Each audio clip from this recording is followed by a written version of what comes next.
God's eyes, but I seen the devil's. He walks with man on earth at different levels. He knows the king we serve, so he hates and meddles and prays that we all burn and turn to rebels. He tried to get my soul, but I'll never settle. I walk this lonely road from the burbs to ghettos. I'll take the gift bestowed and return a vessel. I am the one they chose. Yeah, yeah, yeah. Rebellious in all ways, been sinners since birth. He knew that it would happen when he put us on this earth. We demonize religion, brought corruption to the church. We know the price of everything, but we don't know the worth. We spend all of our time idolizing false prophets. Comparison's the enemy, stop watching others' pockets. The social system's broken, we divide on every topic. They fabricate the truth and we all monetize the gossip. We know the problems and we see them but don't want to change. We're desensitized to every issue cause they let us profit off of people's pain. In this dystopian age, we are the game that he plays. And all the evil, deceitful people should shake our faith. I never seen God's eyes, but I seen the devil's. He walks with man on earth at different levels. He knows the king we serve, so he hates and meddles and prays that we all burn and turn to rebels. He tried to get my soul, but I'll never settle. I walk this lonely road from the burbs to ghettos. I'll take the gift bestowed and return a vessel. I am the one they chose. Yeah, yeah, yeah. Our God is an awesome artist. In perilous times we seek his grace as the world and the times we face turn fake in the face of the devil's mirages. In the midst of the pain just stained in the media's push of all this garbage, I pray that you keep your faith as the whole world breaks and the real get disregarded. It's about time that we take it back. The weight's too great for the camel's back. Strong men made life an easy task, and now the weak men feminize every act. In the church, in the workplace, every class, on the television screen, in the state of rap. All virtues gone and it's faded black. We in hell on earth and it's gon' collapse. Integrity's lost, hedonism, we incentivize gods on the way the revolution will be televised. Gone too far, don't know if we can rectify. At those gates we will testify. So I'm saying it now so they counteract clockwise. We are living in times where the wicked is all rise. The intelligent fall while the stupid is all thrive. And the real get pushed aside. Yeah. I never seen God's eyes, but I seen the devil's. He walks with man on earth at different levels. He knows the king we serve, so he hates and meddles and prays that we all burn and turn to rebels. He tried to get my soul, but I'll never settle. I walk this lonely road from the burbs to ghettos. I'll take the gift bestowed and return a vessel. I am the one they chose. Yeah, yeah, yeah.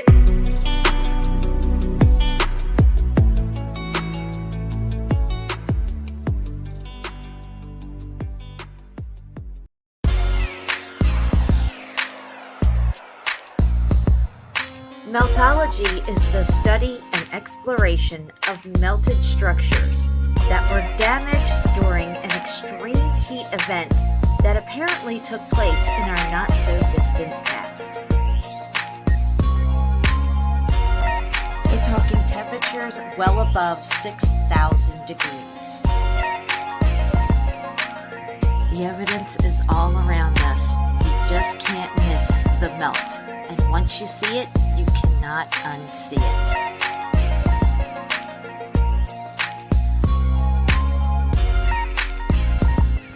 Once you see the melted bricks, you won't fall for their lame-ass tricks. Geologist, you're fired.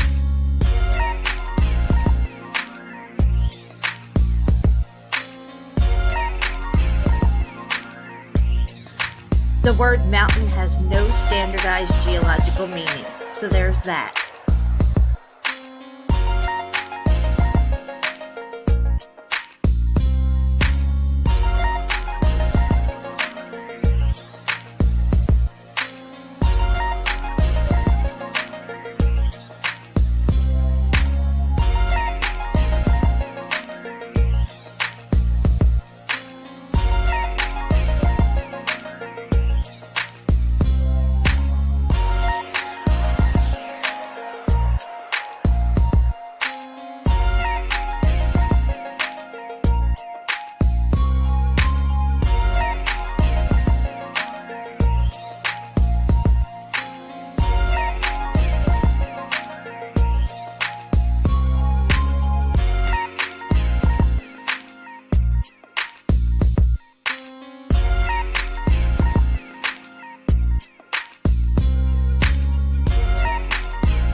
Meltology 101. Boom, baby.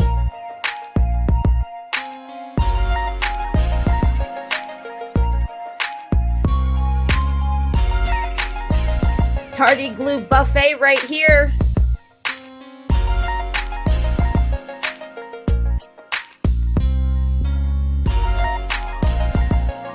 A successful woman is a woman who can lay a firm foundation with the bricks that others have thrown at her.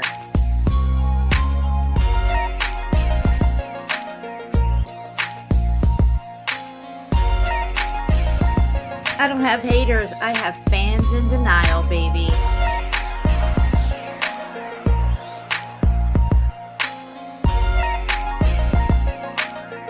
This is a jackwagon free zone.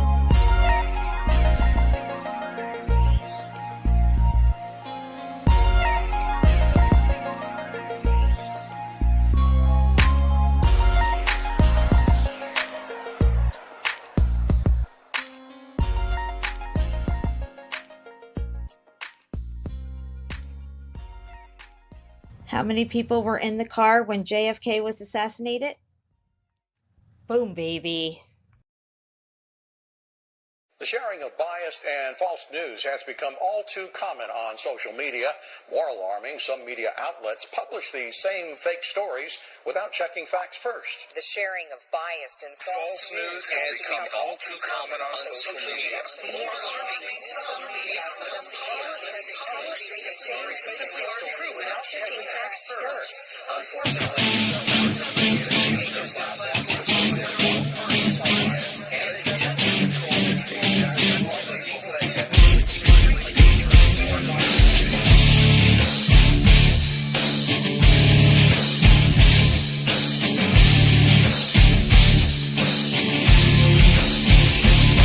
because of you, we're in this mess. Forever you will acquiesce. How you love to be deceived. Whatever they tell you, you believe. Dead of sight, dead of mind. You believer, you are blind.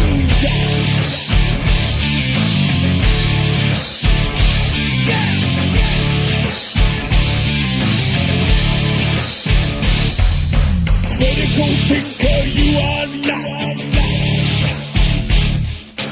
Never independent thought. Busting through your paradigm. Hypnotized with pantomime. Regurgitating all you hear. Spread your terror, spread your fear. Never your mind to be free. Never your eyes will ever see. Lick the boot of tyranny, begging for your slavery. They who have remote control, the keys know your very soul. To live to the great deceiver, television watching news believer.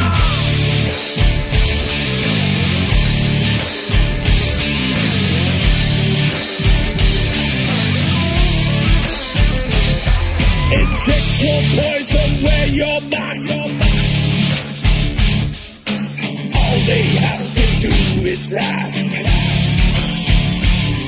Never questioning authority. Blindly following like sheep. Yes or no, sir, three backs full. You television watching fool. Never your mind to be free. Never your eyes will ever see. Lick the boot of tyranny, begging for your slavery. They who have remote control, the keys know your very soul. To live to the great deceiver, television watching news believer. This is extremely dangerous to our democracy. Extremely dangerous to our democracy. This is extremely dangerous to our democracy. This is extremely dangerous to our democracy. This is extremely dangerous to our democracy. This is extremely dangerous to our democracy. This is extremely dangerous.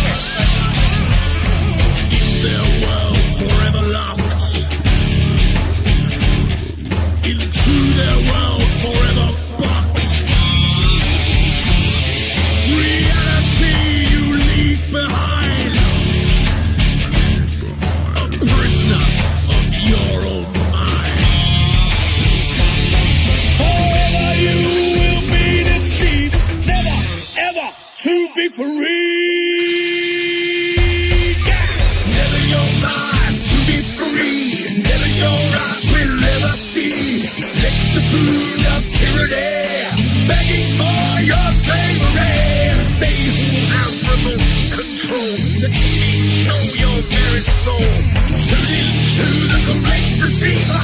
Television watching news believer. Never your mind to be free. Never your eyes will ever see. Let the food of tyranny begging for your slavery. They who have remote control, let me know your very soul. Tune into the great deceiver. Television watching news believer. This is extremely dangerous to our democracy. This is extremely dangerous to our democracy. This is extremely dangerous to our democracy. This is extremely dangerous to our democracy. This is extremely dangerous to our democracy.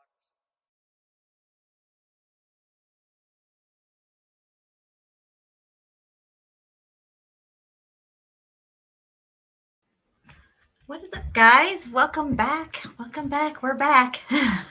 Short break, but we're back. I got my wingman, my brother from another mother, my co-host, Shapu. Hey, Shapu. Hi, Jen.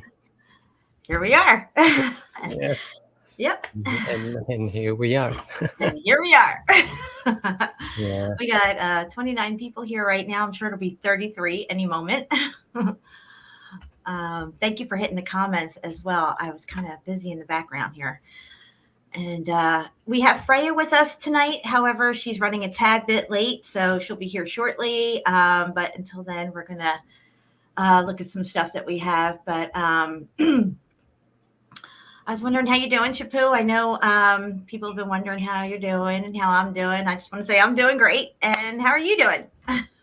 Yeah, I'm doing okay. I've been working like a lot this weekend, last week, so I'm a bit tired, but I'm here. So I hear ya. I'm happy to be back with you, Jen. It's been a while since we really spoke. Yeah. We've changed up our plan. We were going to take a little break, but we decided, we're going to dust ourselves off and get back on the road of truth because that's what we do, right, Shapu? Yeah, and drink coffee. And drink coffee. So if I'm drinking distilled water. I had my coffee earlier. So yeah, I was thinking about the asylums and different topics along those lines. The repopulation, how it all works into the story that we're trying to piece together because we know his story and his narratives are mostly nothing but bullshit. If not all of it is bullshit. As a matter of fact, I'm at the point right now where I can't think of one thing that they haven't lied to us about. And it's disturbing when you really sit down and think that we really don't know anything about where we live, what this place is, what our part is in this place. You know how they say about like our place in the universe? Well, our place in this place that we're in, because we're not in some ever expanding universe and we're this little speck of dust like they want us to think. There's a lot more to our story that we're not being told.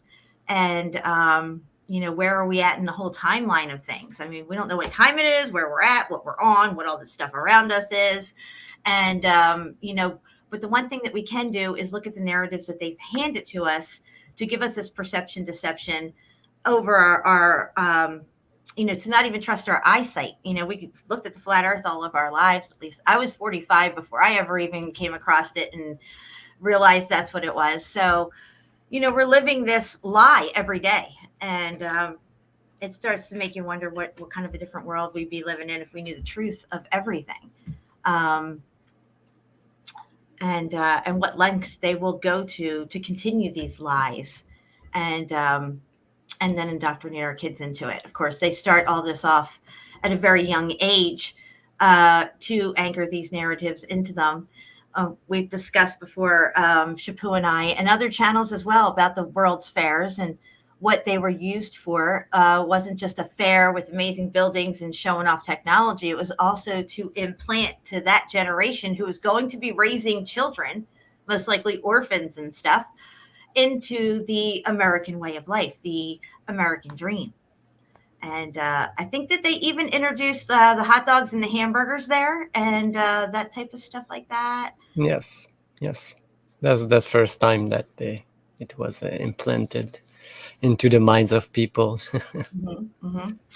And I think it was John Levi or another channel, I forget, it was a while back, where they had showed that there was actually a little handbook that was given to the kids that visited the fair with their parents and stuff, and that they would, each exhibit write down what they saw and all this stuff, and they would get like some kind of stamp or gold star on it or something.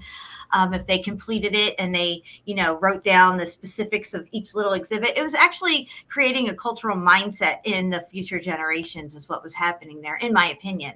It sure does seem that way because the public school system had not been developed yet, and there was not widespread information. There was no news, there was no electricity, the communications were sparse in a lot of areas. It took time to get information back and forth and stuff like that. It wasn't as readily available as it was even into the early 1900s. Still, I mean, it was getting better, of course, but basically we only had whatever information they put out, say in like the newspapers or on big bulletin boards and stuff like that back in the day. So there's a lot of things that we don't consider that went into the development of our way of life and the way we perceive it. Like most people don't even give it a thought of when the toilet was invented and how does that all work. And if you really think about it, it's like, so you're telling me all these buildings that were built in like say the 1500s and all this stuff, and they didn't have bathrooms, they didn't have showers, they had, a bathtub, a bathroom, but they had these chamber pots and there was no flow of clean water to get rid of this kind of stuff. Things that need to be flushed away and moved away from where you're actually living, and you hear about all the horrible conditions that people lived in, yet they're living in these amazing structures, which makes no sense at all. Hey, Jinx. You want to speak, Jinx? Yeah. Want to say hi to people? Okay. She's so cute. Oh. What's up, Jenny Murphy? Mess and Melt, pants on the grounds here. Curtis is in the house. What's up, guys? What's our real story? That's what I'm trying to get to. What is our real story? Because it's certainly not his story. That's all I know. No, the propaganda was the first thing that they always do.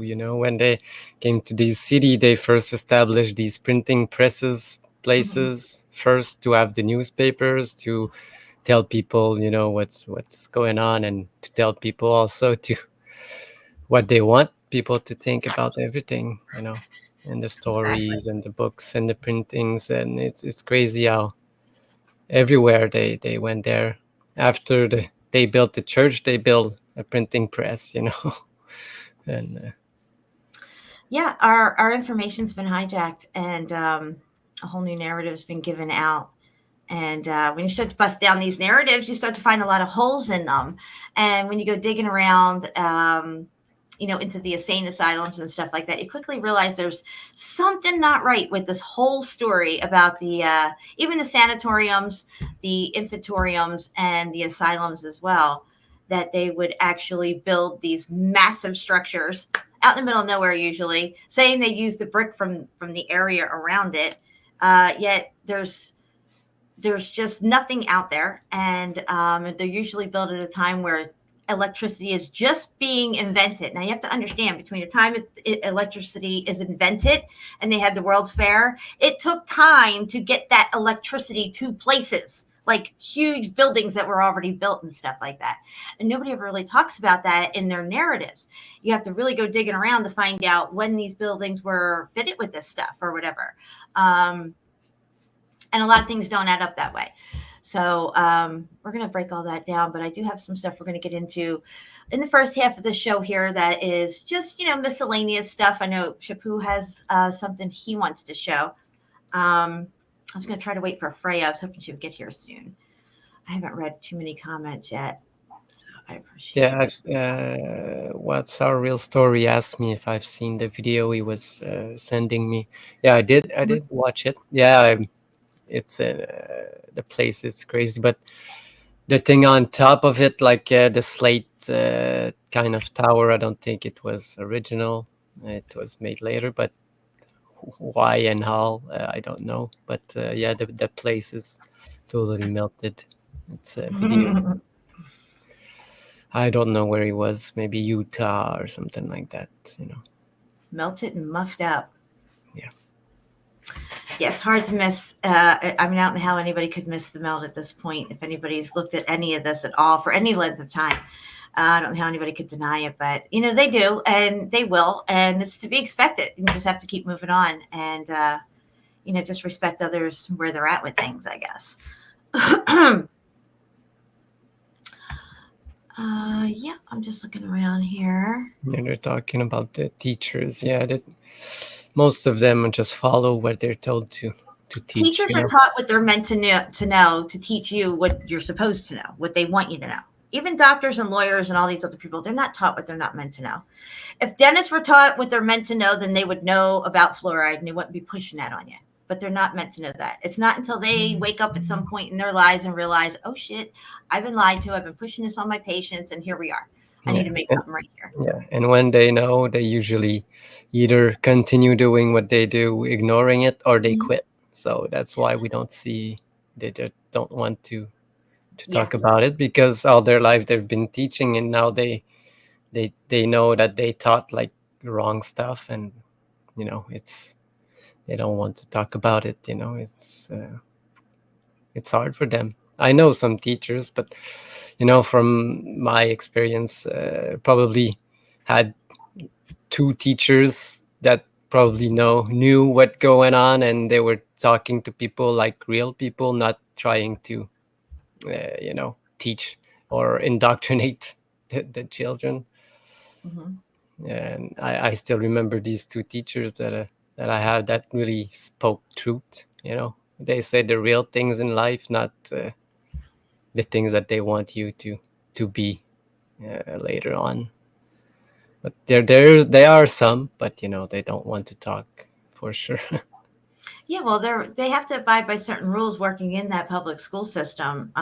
So you'll get the cool teacher here and there that knows that they have the classroom to themselves and the doors are shut, and might say a few things about well, maybe you might want to look at this too over here, or something. But they can't deviate too much off the path, because if it gets to the higher ups that they're not sticking to the curriculum, then there's a problem usually for them. They quickly steer them back into line or let them go.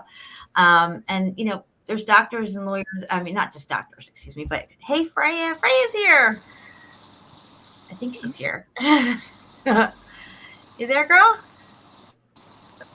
Hear me? Yes. I can't see you though. Yeah, I think she's.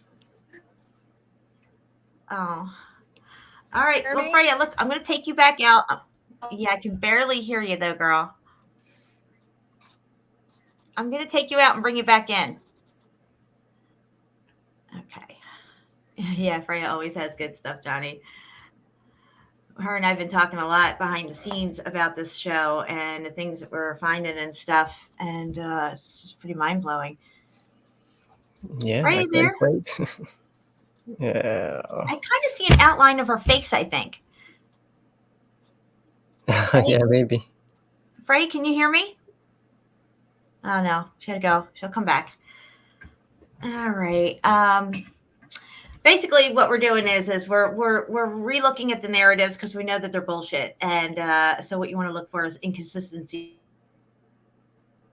No, Jen, you're freezing up on me. I know. I have a couple of tabs open, and here we go. We're already starting. All right, let me close this out here. I don't need that. Yeah. So did you did the speed test I sent you? I have not done the speed test yet. I'm so sorry, but I do have it. I have to do it on this thing. Because you'll see the upload. The download, you might be high, but maybe your upload is just slow, and to do streams you need a good upload. Yeah, it usually isn't like this for me. It's not until just recently I've been experiencing this, which kind of sucks. Oh, there she might be. Can you bring her back in? Yeah. Okay. Okay, right. Can you hear me? Yes.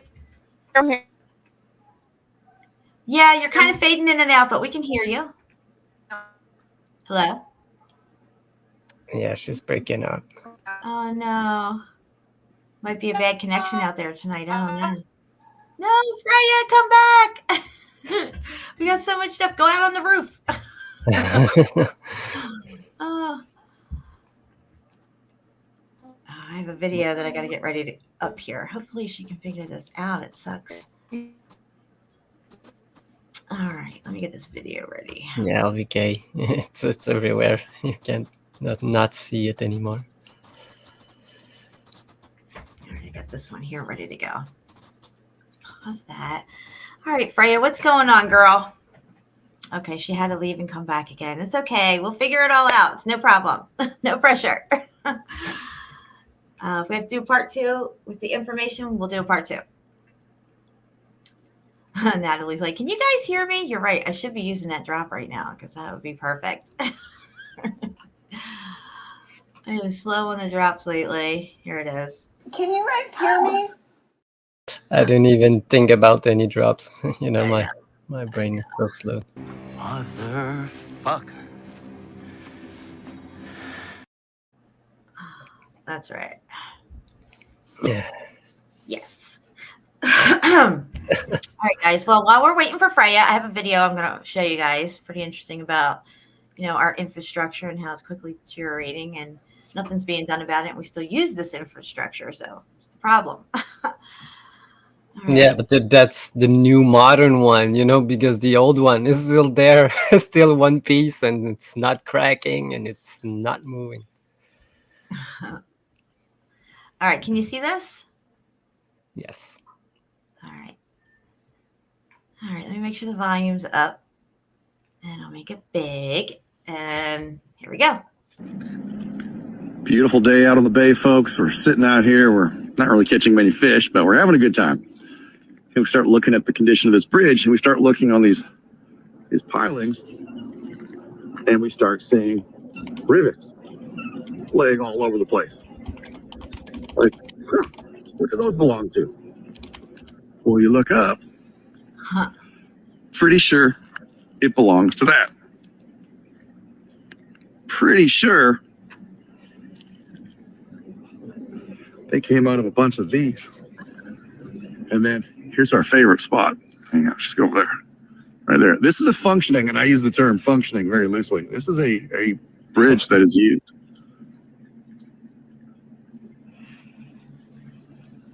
Goes all the way from yonder.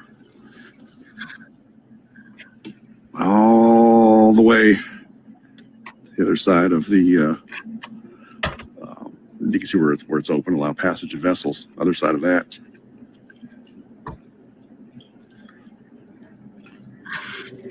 Like one day, someone's going to be under here when it gives way.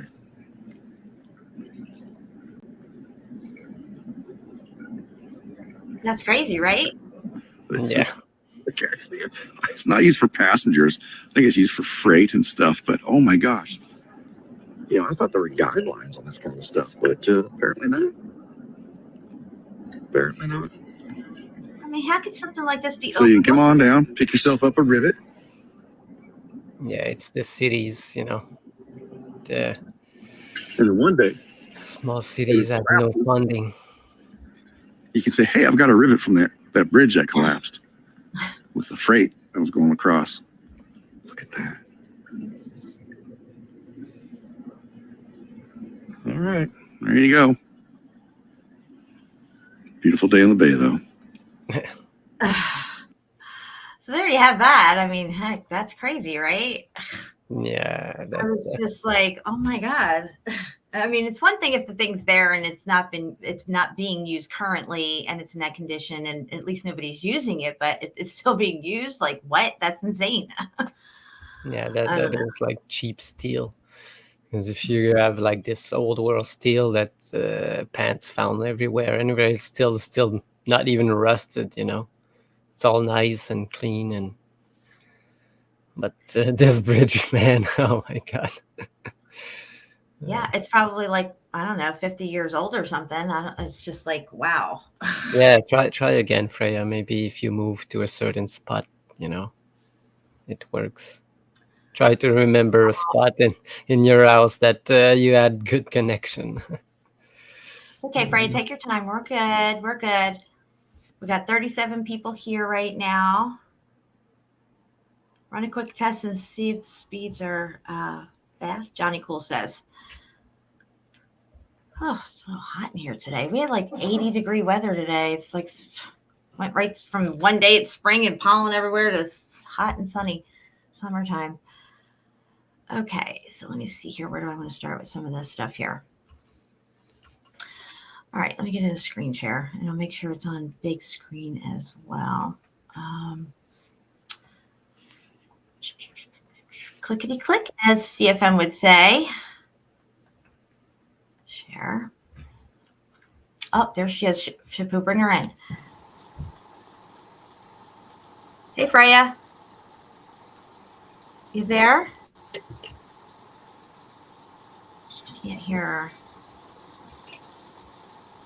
I don't know if she can hear us. Okay. There Hey. she is. Hey. Hopefully I can. Yeah, can you hear me? Yes. Can you hear me? Yes. Can you hear me? It's the delay, maybe. Okay. Can you hear me now? Yes. Yeah, okay. I turned in my other mic. My other mic. Is my audio sounds okay then?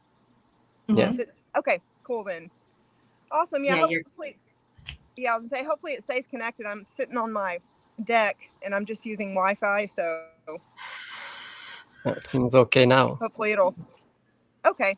Awesome. Yeah, you sound pretty good. I've got a microphone. I usually.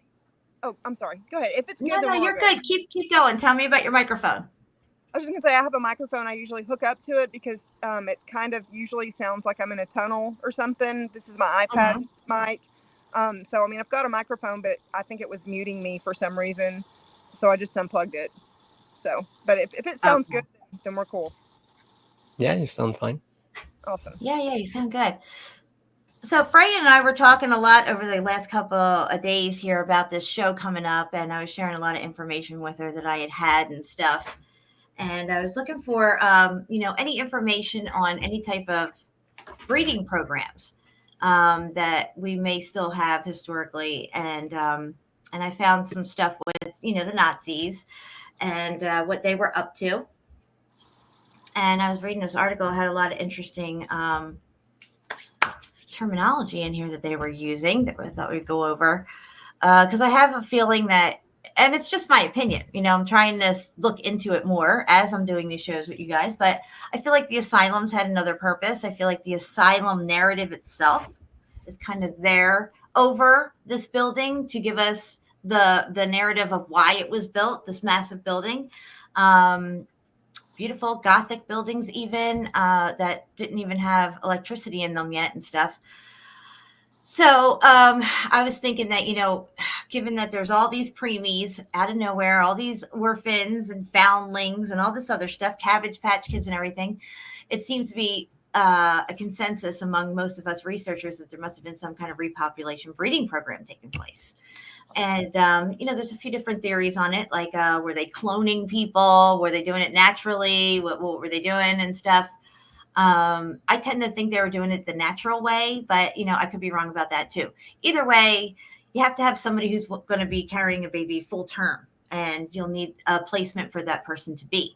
And if you're doing a widespread repopulation program, you're going to have a lot of these women that are going to be carrying children to term, hopefully, and they would need residence and taken care of and all this other stuff. And then once they deliver, there's got to be a time period before the person, young person, we'll say, can conceive again. And if they conceive too soon after that, a lot of miscarriages could happen, a lot of preemies and all this stuff like that. That could be one scenario that was taking place, but I don't have the proof to back up my theory. So that's what I've been doing. I was looking through a lot of stuff and doing research, bouncing ideas off of Freya. And Freya, I mean, what do you think about this narrative with the asylums and repopulation? Do you think that there could be a correlation there, especially with all the preemies and the foundlings and this sort of thing, the orphans? Yeah, I think so. I mean, all these old world asylums that were massive in the middle of nowhere with elaborate spiral staircases and all this crazy shit. Like, they clearly weren't built for these crazy people. I mean, that doesn't seem, that doesn't make any sense. But the idea that they would need all that space and they could fill it full. Oh no. Can y'all hear me still? You there? Yes. Yeah, I'm still here. Okay. So the idea that they were making these massive buildings to fill full of all these insane people doesn't really make sense either. And actually, whenever you look into these structures, it says that a lot of them were also used for orphans, for children. Right. And so that could be kind of a cover for these breeding programs that they possibly had. Can you guys still hear me? Yeah. You're fading out a little bit here and there, but we can still hear you.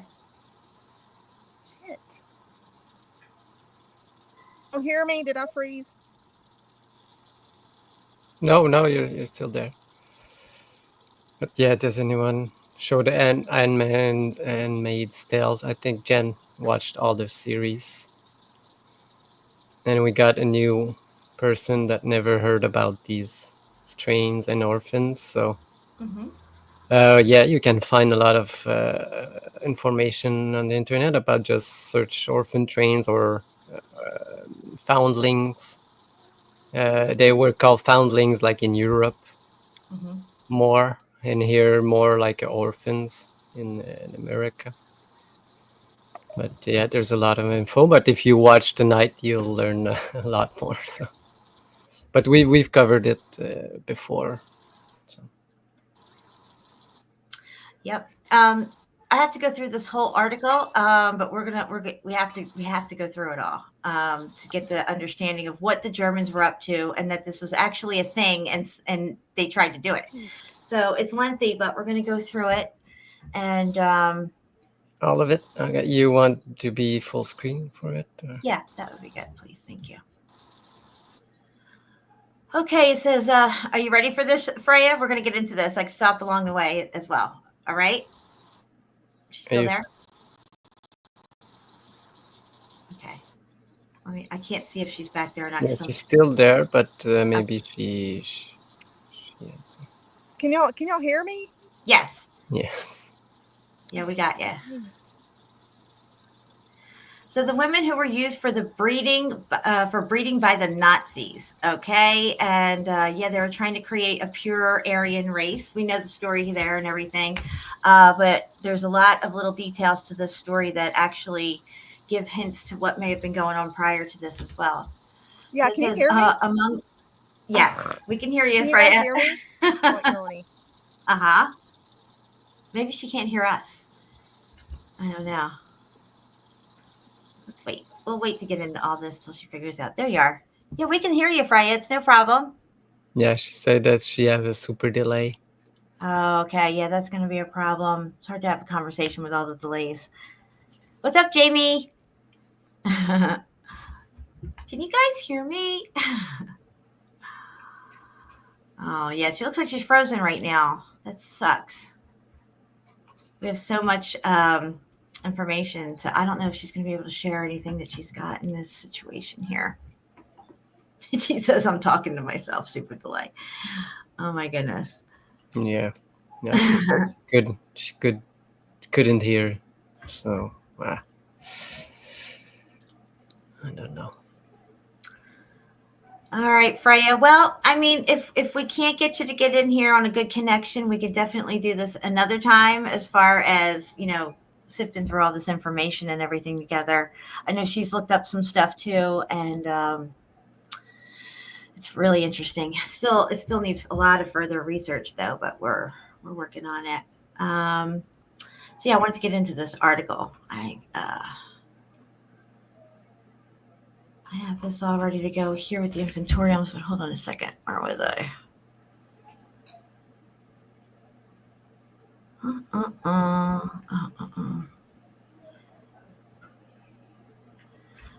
right. We're going to go back into screen share in just a second. Oh, here it is. All right. Let me go back into the screen share here. Me and my many tabs that I have open. All right.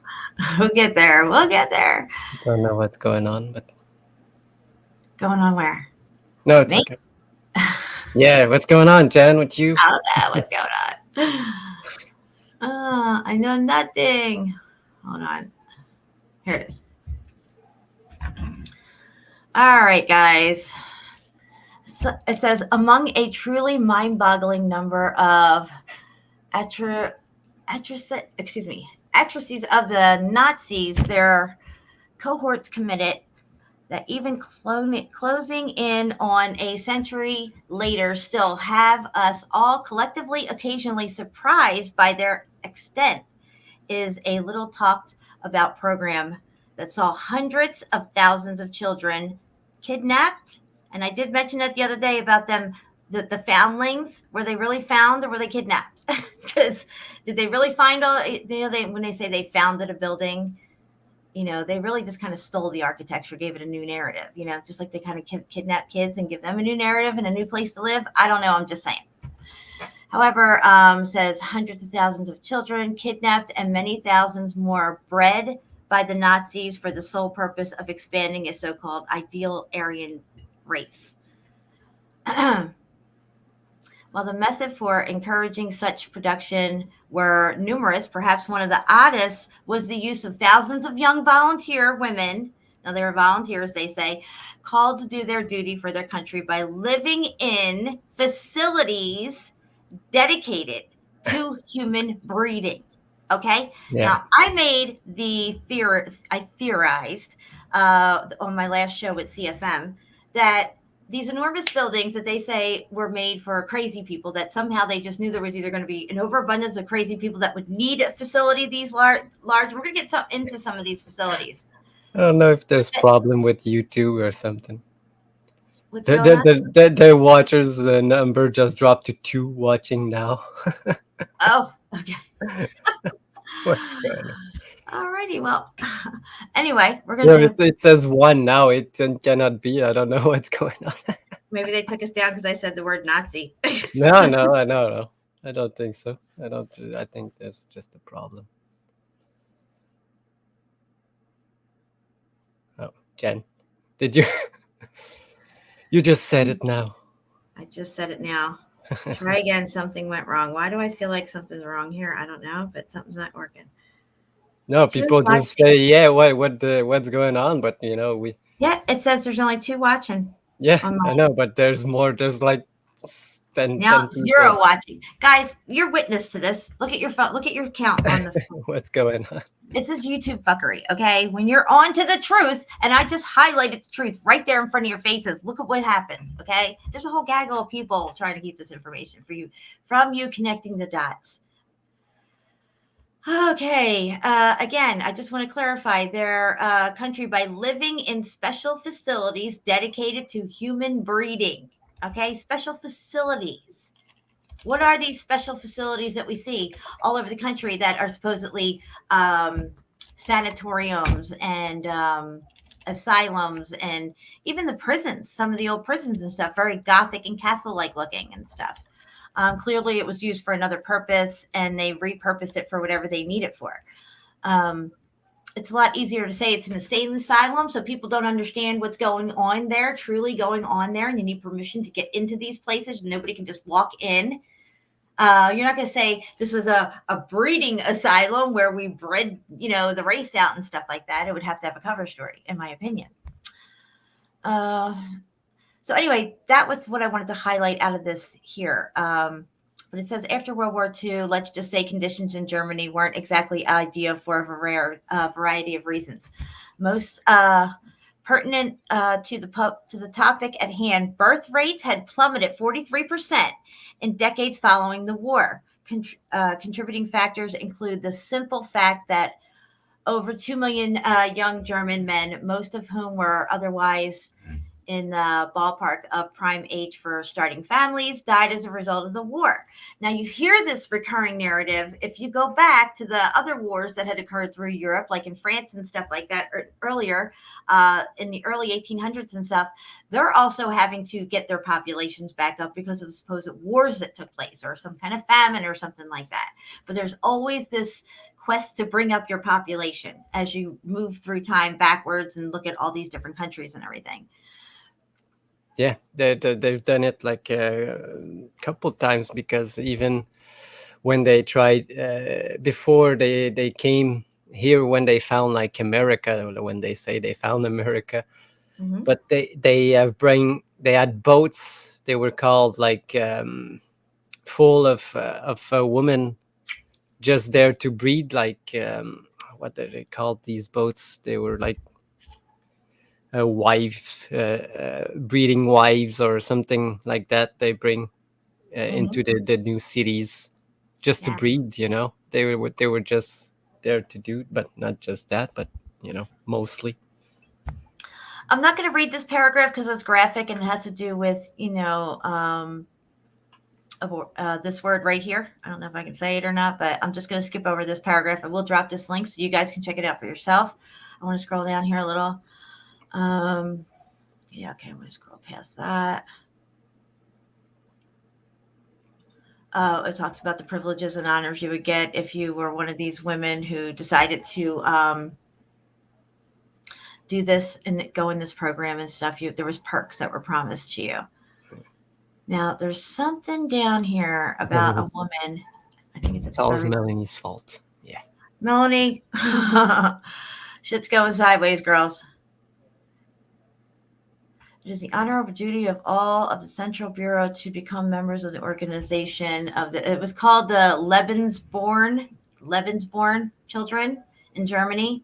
Okay. It talks about the perks here as well. But there's something interesting down here about the women. Now, they started this program, I think it was 1939. Here it says, and so it was that in 1936, freshly out of school and ready to face the world, blah, blah, blah.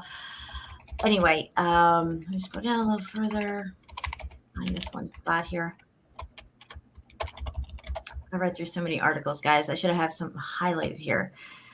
There was this one lady who gave birth to an amount of kids that doesn't make sense.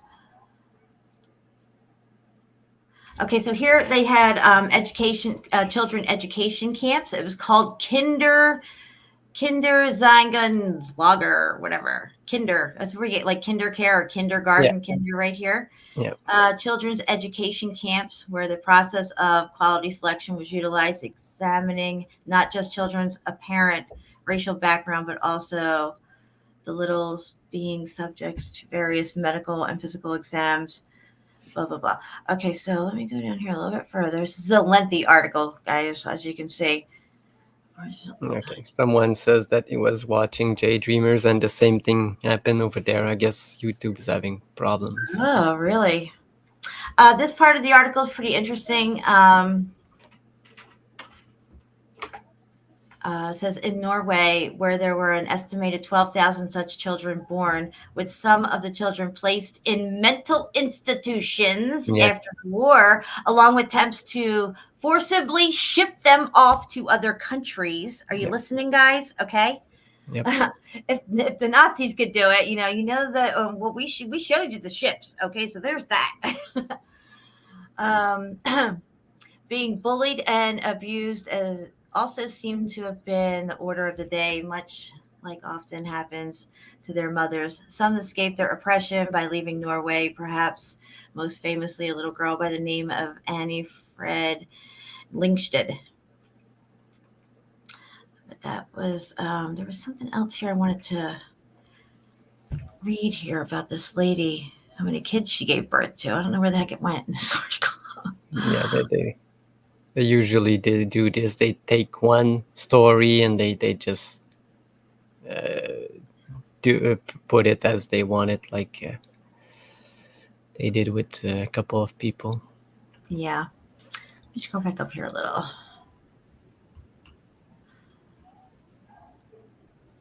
I may have taken a picture of it and sent it to Freya. So there's this one part in either this article or another one that I was reading. One of these women gave, it was only a 6-year program. Okay. It was like 39 to 40, 46, something like that. 6 years. Okay. In 6 years, unless you're having twins and triplets, a woman can only have 6 kids, maybe 7. Okay. If you add in a couple of, twins and triplets, but this woman had 16 kids for this program.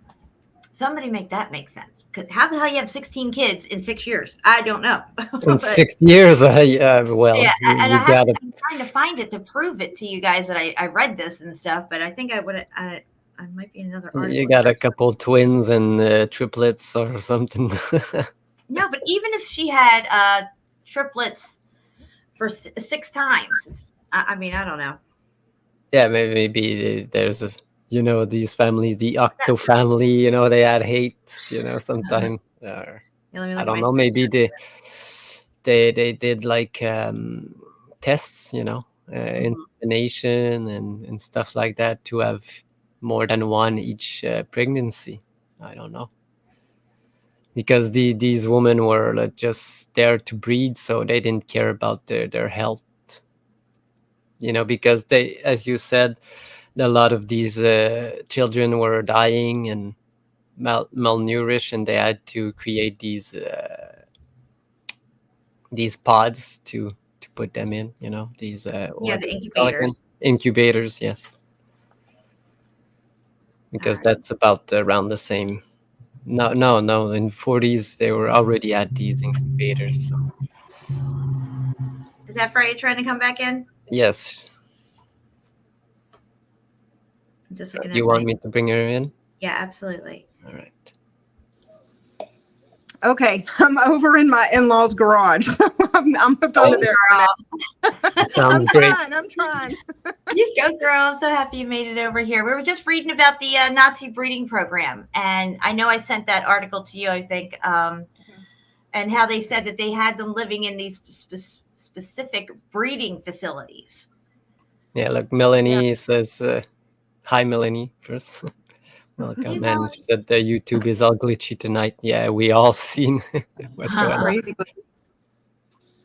Yeah, Jen, I think they even say with the insane asylums that they were also used for children.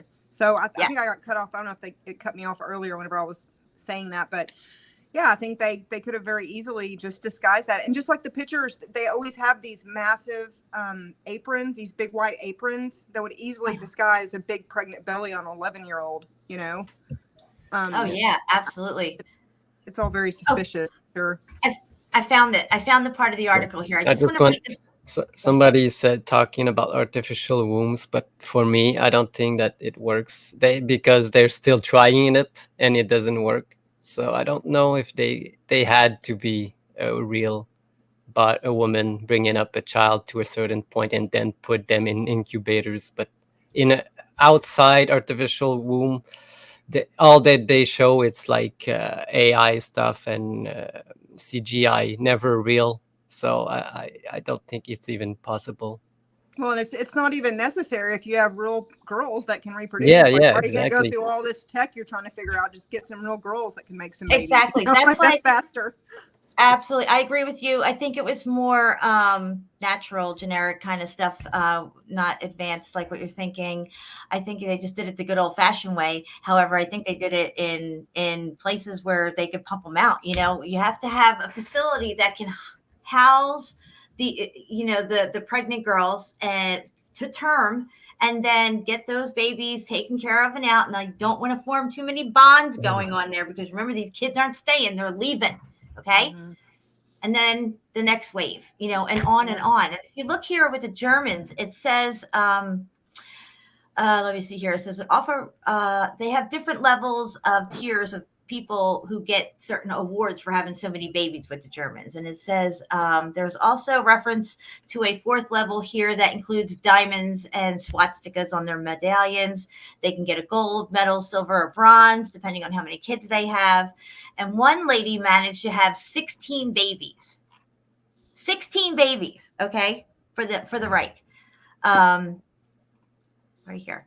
Now, the program was only 6 years, so I don't know how she managed to have 16 babies. It's beyond me, but there it is. And Yeah, crazy. I should as have to for have the, a bunch of twins. Should just have to be having a bunch of twins or triplets to make that happen. yeah, so that And might be a little, maybe there was a little manipulation going on there to have so many, but then you figure they probably would have been preemies, and that's high risk already at the time. You know what I mean? Mhm. I don't know. It's just a Yeah. lot going on there, I guess. Yeah. Daryl just showed up and he says that looks like my YouTube unsub me everywhere.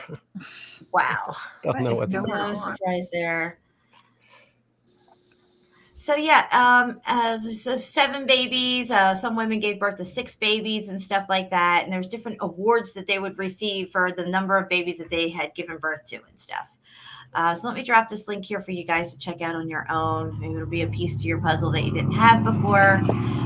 Either way, it shows that, you know, my line of thinking is not that far out in left field. If the Germans were doing it and they had this idea and they were able to make these facilities, here that's all admitted. But when you don't want people to know what's going on and you're hush hush over here and you're just jump starting, civilization in these different areas, then it just kind of gets into obscurity and nobody really has any details on it. So then you go over here to this thing that I had found. Yeah, that's crazy. But remember, my great grandmother had like 16 children also, but Yes. not in 6 years. Well, it's interesting that you said that because my grandmother and my grandfather were young during the turn of the century. My mother wasn't born until 1949, and my grandfather was definitely in World War I. So he was born probably, I can't tell you the exact date my grandfather was born. He was like 96 when he died. But he was like either late 1800s, early 1900s there. So his father, my great grandfather, would have been like that first generation. So it says baby farms, 18 to 1900 baby farms right here. Okay. Where did all the orphans that rode the trains come from? Where did all these babies for the incubators come from? Which is a good question. And we're going to get to that question. I have an answer for it. Where the Cabbage Patch Kids really farmed. This is where the name originated. Which they say with the orphan trains that it started with, which maybe you're going to get to this. I don't want to like cut you off, but that it was this Methodist preacher in New York. What was his name? Brace, Charles Brace. Anyway, that he was just this philanthropist with a bunch of money and started this orphan train business. But it was like 250,000, like 250,000 children being shipped around from these trains from New York. And that doesn't tell us about all the babies and all the other orphans. Like, it's just, there was this abundance of children everywhere, and it doesn't add up. I mean, if it's like a new population that's coming here, it's like, and the baby farms, they say the baby farms were like these mothers that couldn't take care of their children because they didn't have money, and they would have to pay people to adopt their baby, basically like permanent foster care, and they keep paying them every month. Like, why wouldn't you just keep your baby if you can afford to pay that? It doesn't make exactly. Yeah. This is what shredding the narrative is all about, busting the narrative, whatever you want to call it. This is when things you start to realize they don't add up. It's like these are the glossy little fillers that everybody glosses over until you really have a critical thinking mind and you go back and you look at a lot of these old articles and documents that have to do with this type of stuff. You start to see the holes in it and where shit doesn't make sense. Yeah. And there was a lot of baby farming taking place in the 1800s, and it's documented even. So what started the baby farms? Was it Uncle Sam? It is strange that these farms started in the middle of civil wars. Yeah, that's strange too. And, there's articles, you can look it up. You can put in baby farm into the newspaper.com thing, and it will highlight the word and where it came up in all the newspaper clippings. And as you can see here, it's highlighted. Yeah, he talks about Uncle Sam, but in this bunch of articles, there's some from Russia and other countries also. Yeah, so. Which shows it's been going on across the plane, not just here in America. pretty graphic, some of this stuff, so I'm not going to read it all because, I'm going to drop this link for you guys as well. I always, whatever source I'm using, I drop it so you guys can check it out. This one's pretty graphic. I'm not going to read this one either, but yeah. Yeah, this was a really good website. You sent me this, and I looked through it, and I was like, baby farms are crazy. Like they're like baby mills, like puppy mills. Exactly. Baby mills. Yeah, exactly. Yeah. Just a house in the corner, and they produce babies. Just tons of babies everywhere. Just have babies all over the place. Yeah. Yep. And when you look at the space that is in these huge asylums and what are they called? Like, just read this one, Jen. I think this one is the one that's mostly intriguing because they talk about how many this one. Yeah, according to Dr. Martin Coney, the Coney Island Inventorium, where more than 5,000 babies have been reared. Okay, now I looked into the whole Coney Island thing and Martin Coney, and also the guy over in Berlin who originally came up with the incubator stuff and originally went all over Berlin and stuff with the whole incubator thing. And so I don't know if you guys know that, but there's 2 incubator stories. Okay, here in Coney Island, when I get to the other article, you're going to see that they say that people brought their babies there and left them. And then a year later, they came back and got them, and they were grown like enough that they could, take them home and stuff. But yeah, it says more than 5,000 babies have been reared. One of the essential factors it makes for success in operating incubators for these tiny mites, because they're little mites, that's what they are, is a uniform supply of heat. Positively controlled gas, according to the doctor, had filled this requirement so satisfactorily that no less than 5,000 infants owe their lives in large part to gas. That's what they say. These incubators, yeah. The incubator were established by Dr. Coney at Coney Island nearly 25 years ago, although, so according to this article, I guess it was 25 years ago. Yeah. So I don't know what's going on with YouTube. All the people are going crazy. Like, all the subs are gone. The channels are gone. I don't know. Really? Yeah. Well, guys, maybe we're at the end of it all here, and we're going out with a bang because we're exposing all these narratives, and maybe it's the end of the show. I read Storm. I didn't even check it. Just if I lose my subscription, I didn't even check. Yeah, I've got no. I just went to mine, and I've got no subscriptions. I've had this channel. Look, I get this. I have no subscriptions now. What the hell just happened?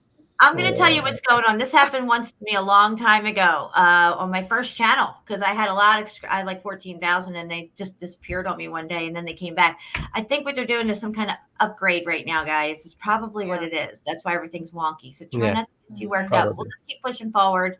See what happens. Yeah, we're still live and people are still watching us, so everything's working.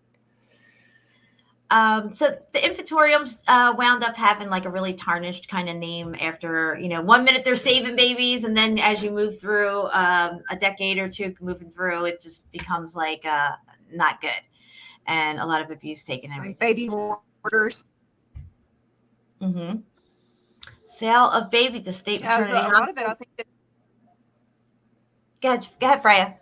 Yeah, I was going to say a lot of it is just like human trafficking. Like they're just screwing up the young generations by sending them out and letting random sickos, or some might be good people, some might be sickos. Just here's some young babies. Go take them home and fuck them up. Make sure they're educated though. They'd like sign this agreement. Make sure they get educated. Because they have to be educated with the narrative, no matter how fucked up they are, what they're going to do in life. Make sure they got that narrative in their head. And they would prefer for them to be fucked up. On top of that, like get them the narrative and traumatize them. That's what we need with our population. Exactly. That's the plan, because traumatized people are easy to control, are easy to mind control. I guess. It's diabolical. Yeah. Yes, it is. Yes. And we are all traumatized to a certain extent. They have different ways of traumatizing people, especially fear-based media propaganda. traumatizes people mentally. They live in fear all their lives and don't understand what it's like to not live in that fear, and they get addicted to it even. Here's one about the Polish orphans here. Many finding homes in this country are only Tuesday. And let me see, let's scroll down. Babies on order. So you can order up your baby here. There's an article about this. I can't read all this stuff. I'm just kind of scrolling down through it. Grown children are adopted because they can work and be made slaves, Mother Superior told the legislators. Babies are adopted because a man and his wife want to fill a void in their hearts caused by the lack of children of their own. The state should prevent the adoption of children grown beyond babyhood. So, yeah, they only want to adopt babies that are, still infants or toddlers at least, not fully grown, or at least on their way to being. And it makes me wonder, like, were there tons of couples that couldn't have babies? Like, why would there be a market suddenly for all these babies and children? Like everyone's poor. You got all these pioneers with farms, but everyone's wanting to buy some babies. Like, what? Yeah, and they build, and they're supposedly building all these big buildings and all this stuff at the same time. It doesn't really add up. And then you got the Civil War at the same time. It's just Okay, so it says investigations into foundling asylums, and infants' homes will be continued then. So they're continuing an investigation here. But here again, you have foundling asylums. Okay, just goes more into the idea that there was something else going on at these places besides people losing their minds and stuff. Here we go. Foundling homes. Let me see here. Okay, there are 600 indoor babies being cared for inside the New York City foundling home. 600 babies there. Said it's necessary to board on the outside 1,200, 7,400. Little foundlings have been looked after for the past 2 years. Yeah. There are relatively as many in Boston, Chicago, and Philadelphia, in every large city in America. Yeah, exactly. And now today, when they go to demolish these old ones, they almost every time they found like buried corpses all over the place. Underneath everywhere. It's crazy. Look at this. Long Island gets dubbed America's Tartary. Yeah. I've seen this. Wow. What's going on here? America's Tartary. Yeah. Yeah. There it is, So what did they do to Tartaria? Yeah. The American Tartary. Interesting. Probe House Mystery finds baby farm. So, most people didn't know that this existed. This was a thing back in the day. And all this correlates, all these old articles and stuff. Children were offered for sale at prices ranging from $20 to $40, he said right here in this article. And there's some like you just passed, like cops do break down on these houses, like Freya said, like the one that breeds dogs, and right, puppy mills. There weren't crack house on it. There was baby making house. Yeah, they're just baby hoarders, just hoarding tons of babies. Yeah. So crazy. Wealthy unmarried mothers are baby farm victims. Wow. So, I'm looking for proof to solidify my theory. I'm coming upon all this craziness here. I'm trying to put it all together. I'm sharing it with you guys and, seeing what we could come up with here. There's a lot of information to go through and there's still a lot more to dig up, I'm sure. Yeah. And you connect this with the cabbage, because I think they were breeding these babies and probably they were feeding them cabbage. I don't know. They had like large cabbage farms. And Well, I was in thinking the asylum, they said that cabbage caused insanity, so they wouldn't feed like corned beef hash or cabbage because it would make people insane. They just gave them tons of eggs. I've seen that on several articles. They just fed them tons of eggs. what? Yeah, Crazy. eggs for the insane. Wow. See how crazy these narratives are? Yeah, I it just mean, gets weird. It's it like gets AI weirder is and making it weirder. up. Really. Yeah, when you dig into it, Freya, I was blowing your mind. You're blowing my mind when we were talking back and forth. It was just like, what is going on here? Yeah. Did you know the Children's Bureau has discovered that it's 3 times as dangerous to be a baby as it is to be a soldier in the firing line? Oh, Wow. that's horrible. Oh, those poor Gosh. babies. Yeah.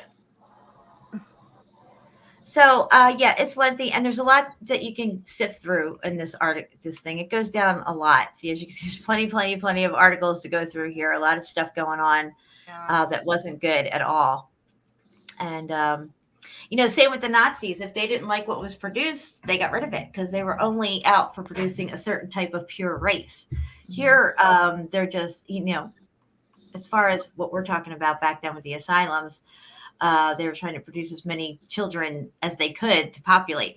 Let me see here. Charges Point pants.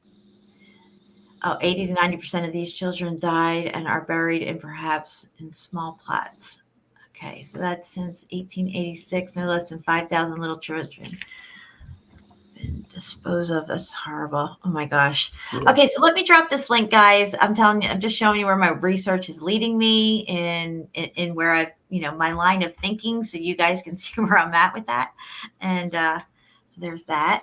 Yeah, that's a really good link. I would really recommend it. Like it's some dark shit, but it's, man, like I crazy said, stuff in that.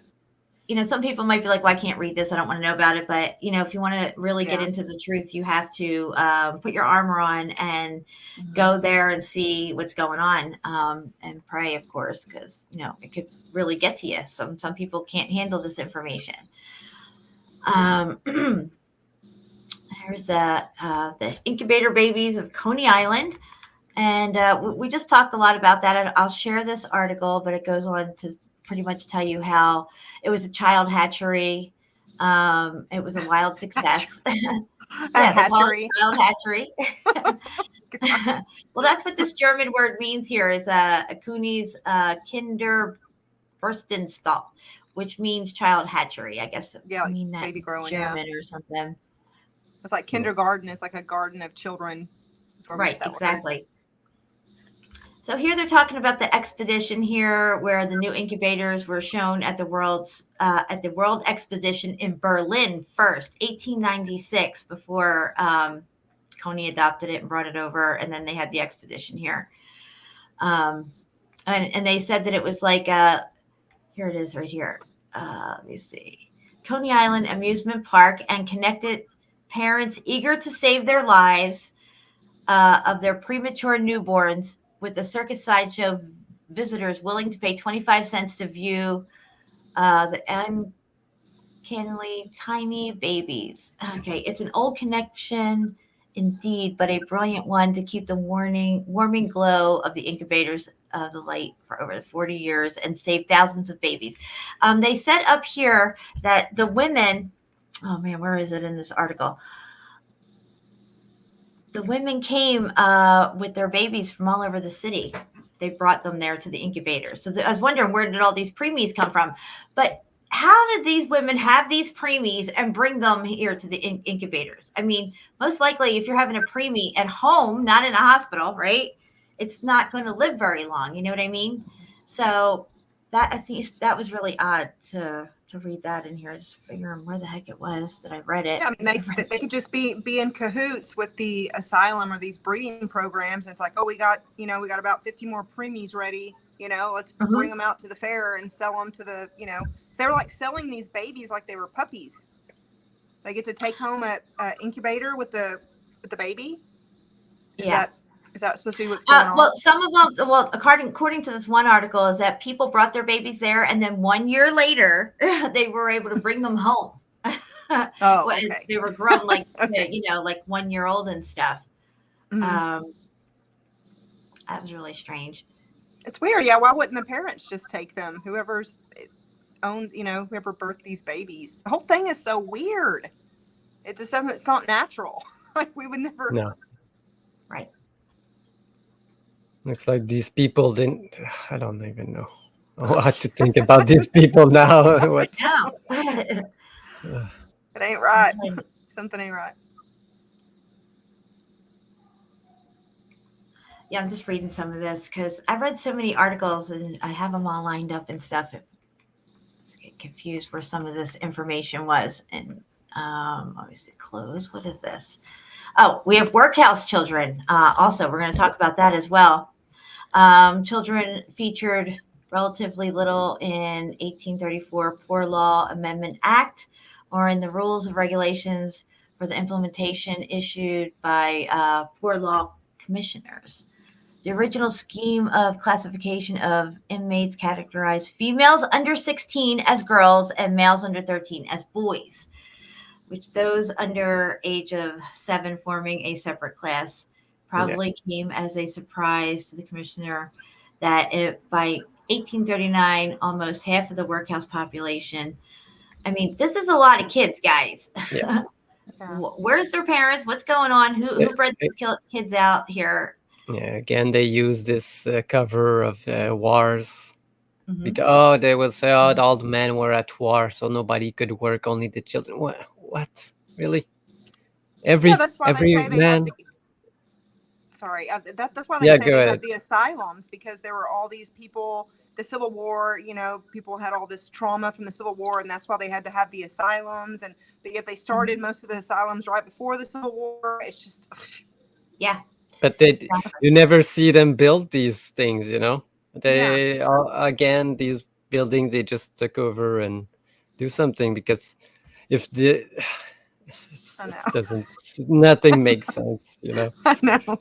Crazy.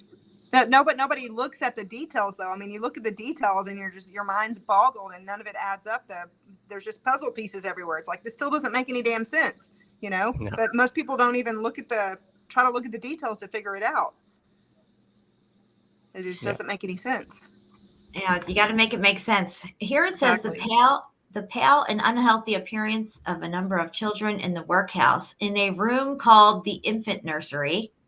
These children appear to be from 2 to 3 years of age. There are 23 in number. They all sleep in one room, and they seldom or never go out of this room, either for air or exercise. Oh my God. Another part of the same workhouse, 104 girls slept 4 or more to a bed in a room 88 feet long, 16 feet wide, 7 feet high. 89 of the 104, perhaps unsurprisingly, recently been attacked with fever. Wow. Education of pauper children. So they got there's so many different names. You got the foundlings, the paupers, the orphans, all this stuff. They would just keep kind of renaming the situation, I think. Kind of like a word salad, I think to divide it up too, so you're not seeing there's like a huge clump that this is a huge big issue. It's like, oh, it was just this. It was that over here. It was this over here. It was that over here. It wasn't one big program. Right. Exactly, Freya. Yep. I got you. Okay. All right. So this is basically about the child.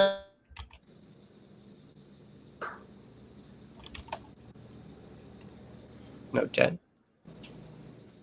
That there is a lot of kids who are, it's almost like they got to a point where there was too many kids and they couldn't get rid of them. They didn't know, so they just let them out, They're just out on the streets, which is what the Cabbage Patch Kids were probably for to begin with. It was like, you adopted this kid and then it was like a pet or like a worker, It wasn't like it was part of the family. Yeah. I mean, not for all of them, but most of them were just like treated like almost like on a pet level. Yeah. So I'm gonna share this as well. Here we got the Hackney Brentwood School. Oh, sorry. Yeah. I'm doing a string. You can come in here. I'll cover it. Cover it so no one sees you. You're fine. I couldn't get the internet to work at night. Talking about the girls and what age they would have to be to start this program. And, you know, just seeing them here like this with these beds behind them just kind of like gave me a cringy kind of feeling. You know what I mean? Yeah, they were like working slaves. But just like you watch the Handmaid's Tale. Exactly. The Handmaid's Tale, yes. Yep. Mm-hmm. And and those are the aprons, Jen, that I mentioned a minute ago. That the aprons, yeah, like you can't see their form at all. You know, that'd be a perfect disguise if they're pregnant. And these girls seem to be like right at that age, like, you know, another year or two, or right within that time period. Some girls can get their period. Mm-hmm. Every girl's different. It could be 10, 11, 12, 13. I think I was like 13 when I got mine. I know girls that got it since they were 10, though, you know, just. I was like 16. I was like, you're not touching me till I'm 16. Yeah. Yep. All right. So let me drop this here in the chat for you guys. You guys can check this one out as well. I like sharing all my links with you guys. So you see what I see and take from it what you will. Okay. We got that. Go over here and clickety click. Okay. And we just did the Germans. Okay. So I was looking here at something. No. It was the next one, I think. Here it is. Okay, so now we're going to get into Danvers State Lunatic Asylum in Massachusetts. And this is quite a structure, I have to say. Quite a structure here. And in a lot of the photographs, they can't get the whole thing in. Okay? Yeah. No, these places are like small campuses that we see in university now, but they are like small villages, so much place for people. Exactly. You know, and then what this reminded me of, Shapu, is, you know how on the maps that we look at from 1587 and stuff, we see these little red castle-like structures drawn, and they say that's a city? Yeah. It could be one of these buildings. Because you know, when we go looking in those areas, we say we don't see it anymore because we thought it was a city. What if it's actually just like a building like this that was the city? Yeah, it could possibly. Yeah, like a city structure. It was just a city structure. I thought that too. Like the whole town could live in this building. Exactly. Like the ones that look like apartments, or like we see in Telos, the ones that it's like all these rooms and they stack. I've always thought that those were like a family home. It was a family's home. So you had your great grandchildren. They probably lived way longer, and they just kept sticking out, and they were probably in network and connection to the surrounding families, and it just became one big structure, mega structure mound, you know? Yeah, and this would be the same thing, like a city structure. Yeah, like Chambord. When you look at Chambord in France, it is a massive building. It's got like I don't even know how many people can fit in this thing. Lawns and gardens all around it, which there would be your vegetation and stuff. Mm-hmm. They have a waterway running right up to it and everything. Everybody could live right there, you know? Yeah. And it's an amazing structure. Even this one here, this is a different one. This is a Tyler School something here, but this isn't a sanatorium. Again, it just looks to me like everybody could live here. You know what I mean? They take a building like this. They don't have any kind of narrative for it. They need to repopulate. This would be the perfect place to do it because most of these are out in the middle of nowhere, just like Chambord. Mm-hmm. And it's really weird how it is. I mean, where these things are located at, except for the ones that are in like the bigger cities and stuff that come later. But I mean, these are just incredible feats here. And they say that this particular one, Danvers, was built from bricks from the local area. Like, it wasn't like they had to bring them in, they said that it was straight from the ground, like very close to where it was built. Look at this place here. Wow. Yeah, it seems like they'll say that it's a lot of times that the materials were found locally, but I think it's because the local stone was part of the building before it. Now that's just an extra part of the building that now is the landscape. You know what I mean? That's why they recognize it as, oh, you got limestone from here. The structure's limestone. They got it from here locally. And it's like that limestone used to be a structure. They didn't mine it. You know what I mean? Mm-hmm. And so it's just a way that they make sense of, the materials. Exactly. Okay, so what do I have here? Okay, so Danvers State Lunatic Asylum. I was looking at this site. There was something interesting on here that I wanted to share with you guys. I have to read it again. So at first glance, Danvers State Lunatic Asylum looks something out of a Stephen King horror movie. Just the mere sight of the place is enough to scare you away. Built in 1878, it was called an architectural masterpiece. An architectural masterpiece for an asylum out in the middle of bumfuck nowhere. Okay, you barely got electricity and running water, and you're building this masterpiece. However, To put it is crazy people in. They're going to be shitting themselves. The ground of the asylums were built over the enormous judge's house. Stories of paranormal activity during the construction. So they think that it was already built supposedly on a haunted site, but that's neither here nor there because it's probably mud flooded and it's just a narrative. But there was something down here that I wanted to read to you guys here.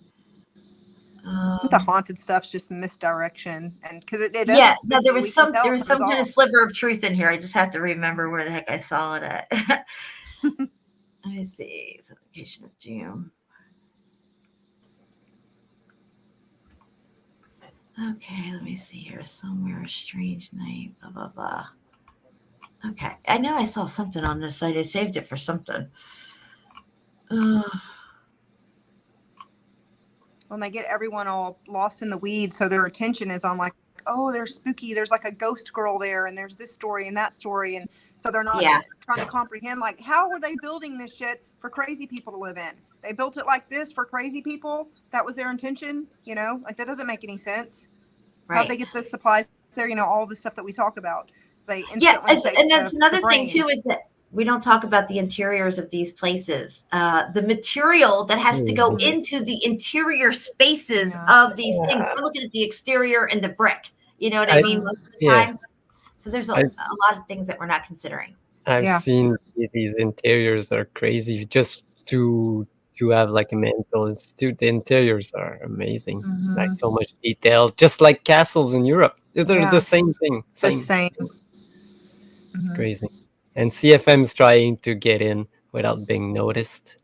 Oh, really? Well, you're on the drops, buddy. Okay, this is what I found it. I found it, what I was looking for. All right. It says as big as Danvers was, it was still overcrowded. Now, this thing had a capacity, they say, I think on one of these articles, about 400 and something. You look at this building, and you're like, no way, you could fit way more than 400 in there, right?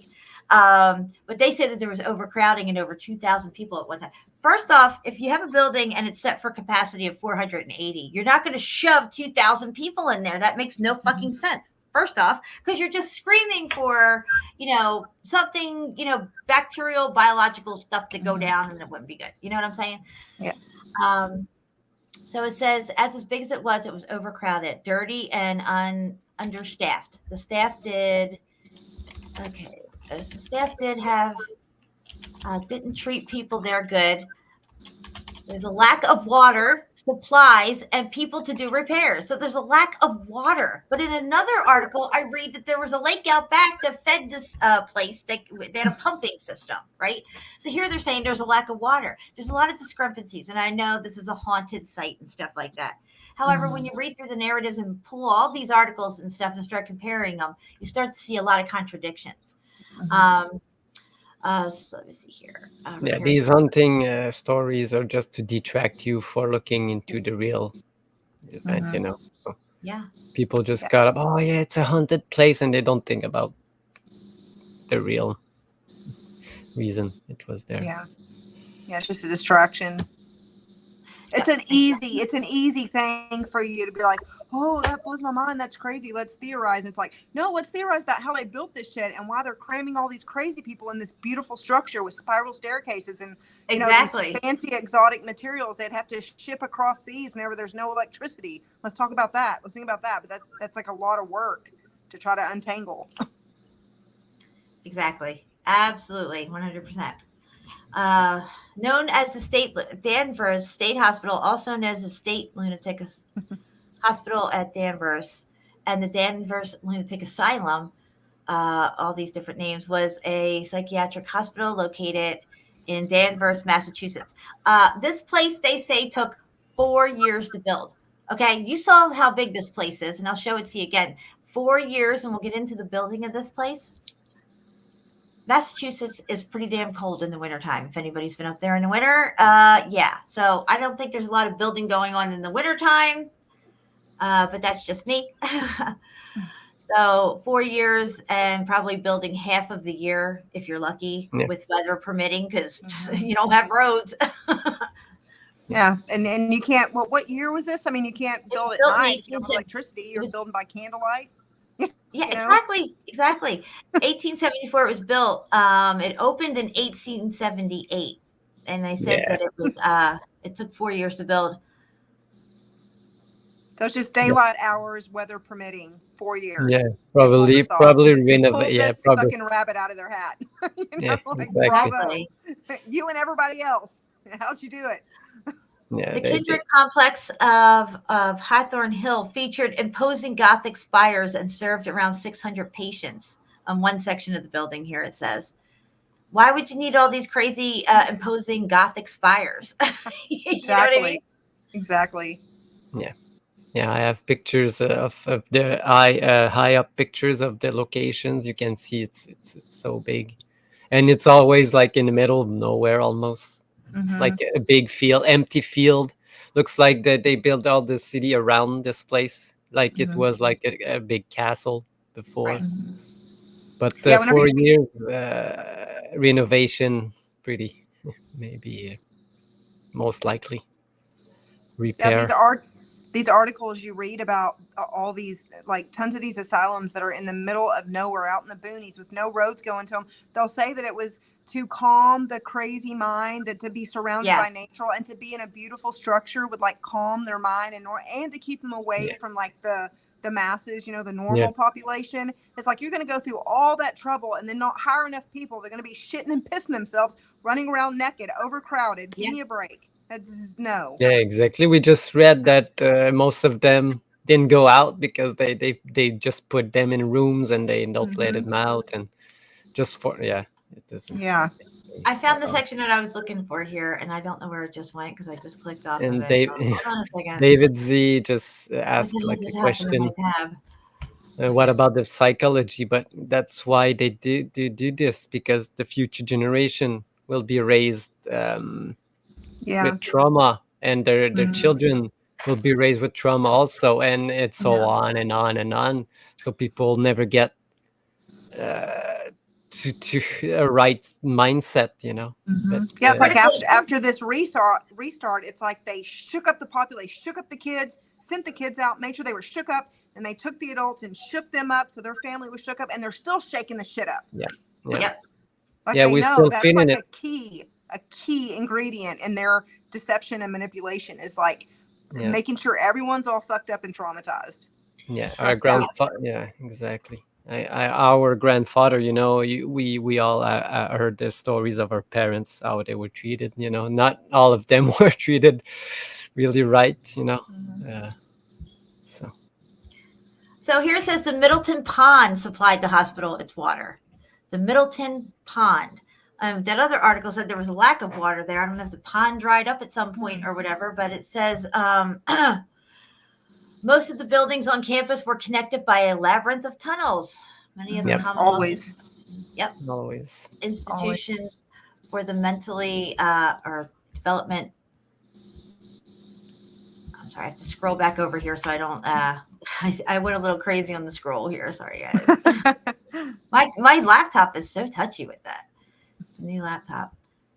Anyway, you can see here it says delayed and mentally ill at the time were designed with tunnel systems to be self-sufficient in wintertime. Well, first off, you see the size of that place. It was built in 4 years, right? And then we're not talking about the add-ons later. We're talking about that main building, okay? What kind of amount of wood would it take to heat that place through the winter? And the winters last kind of long up there in Massachusetts, and they're cold. They're very close to Canada.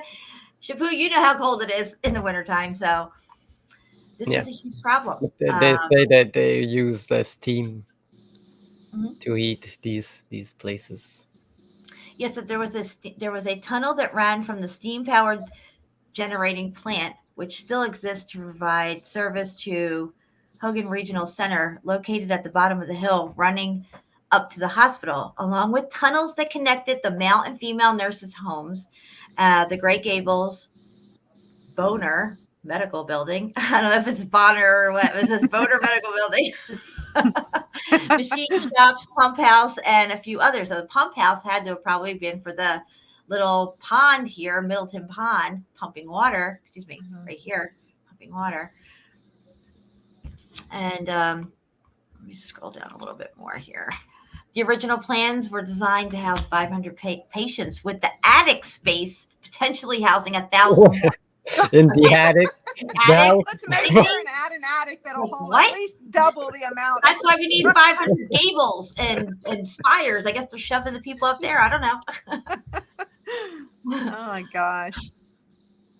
While the asylum was established to provide residential treatment and care for the mentally ill, the function expanded to include a training program for nurses in 1889 and a pathological research laboratory, 1895, 1890. Yeah, and they train like nurses on what, probably the children and the people there.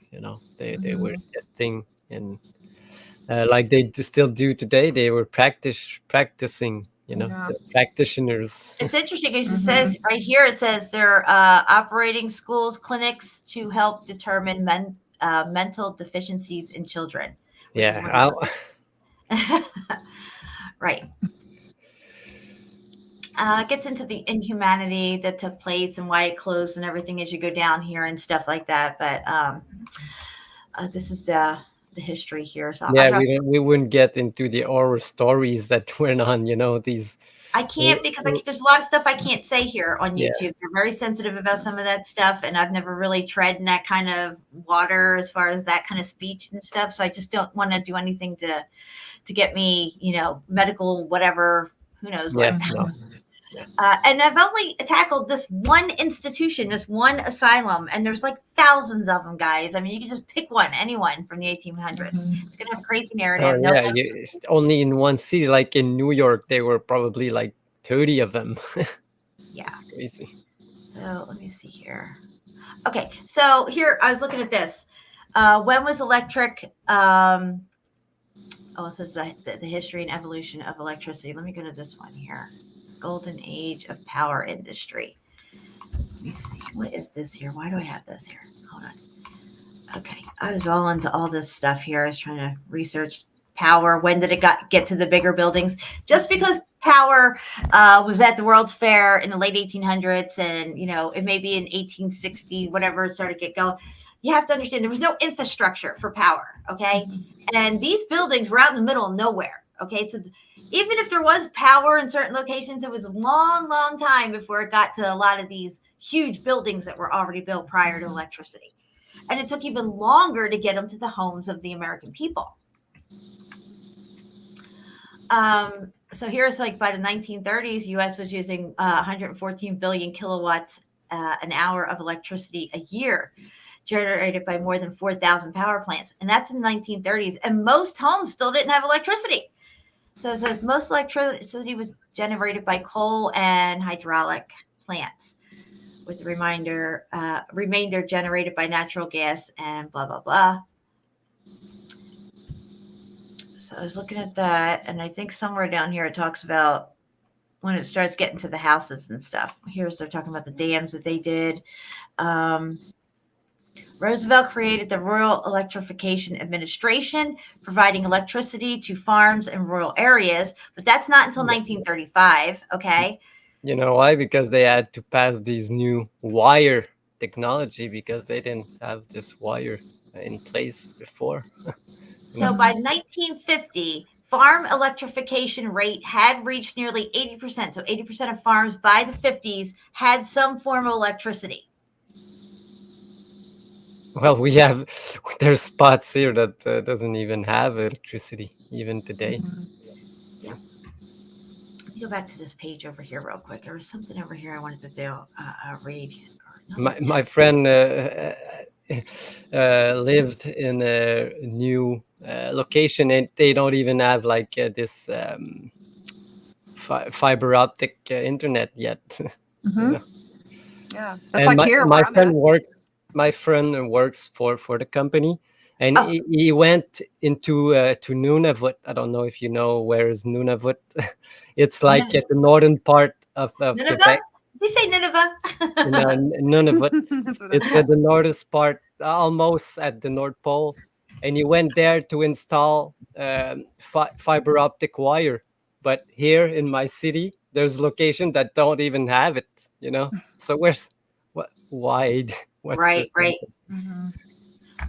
And over here it says, when was the first electrical power station in the United States? And it says electricity started by opening the Pearl Street Station in Lower Manhattan, 1882. So a lot of these old asylums and stuff didn't even have electricity, guys.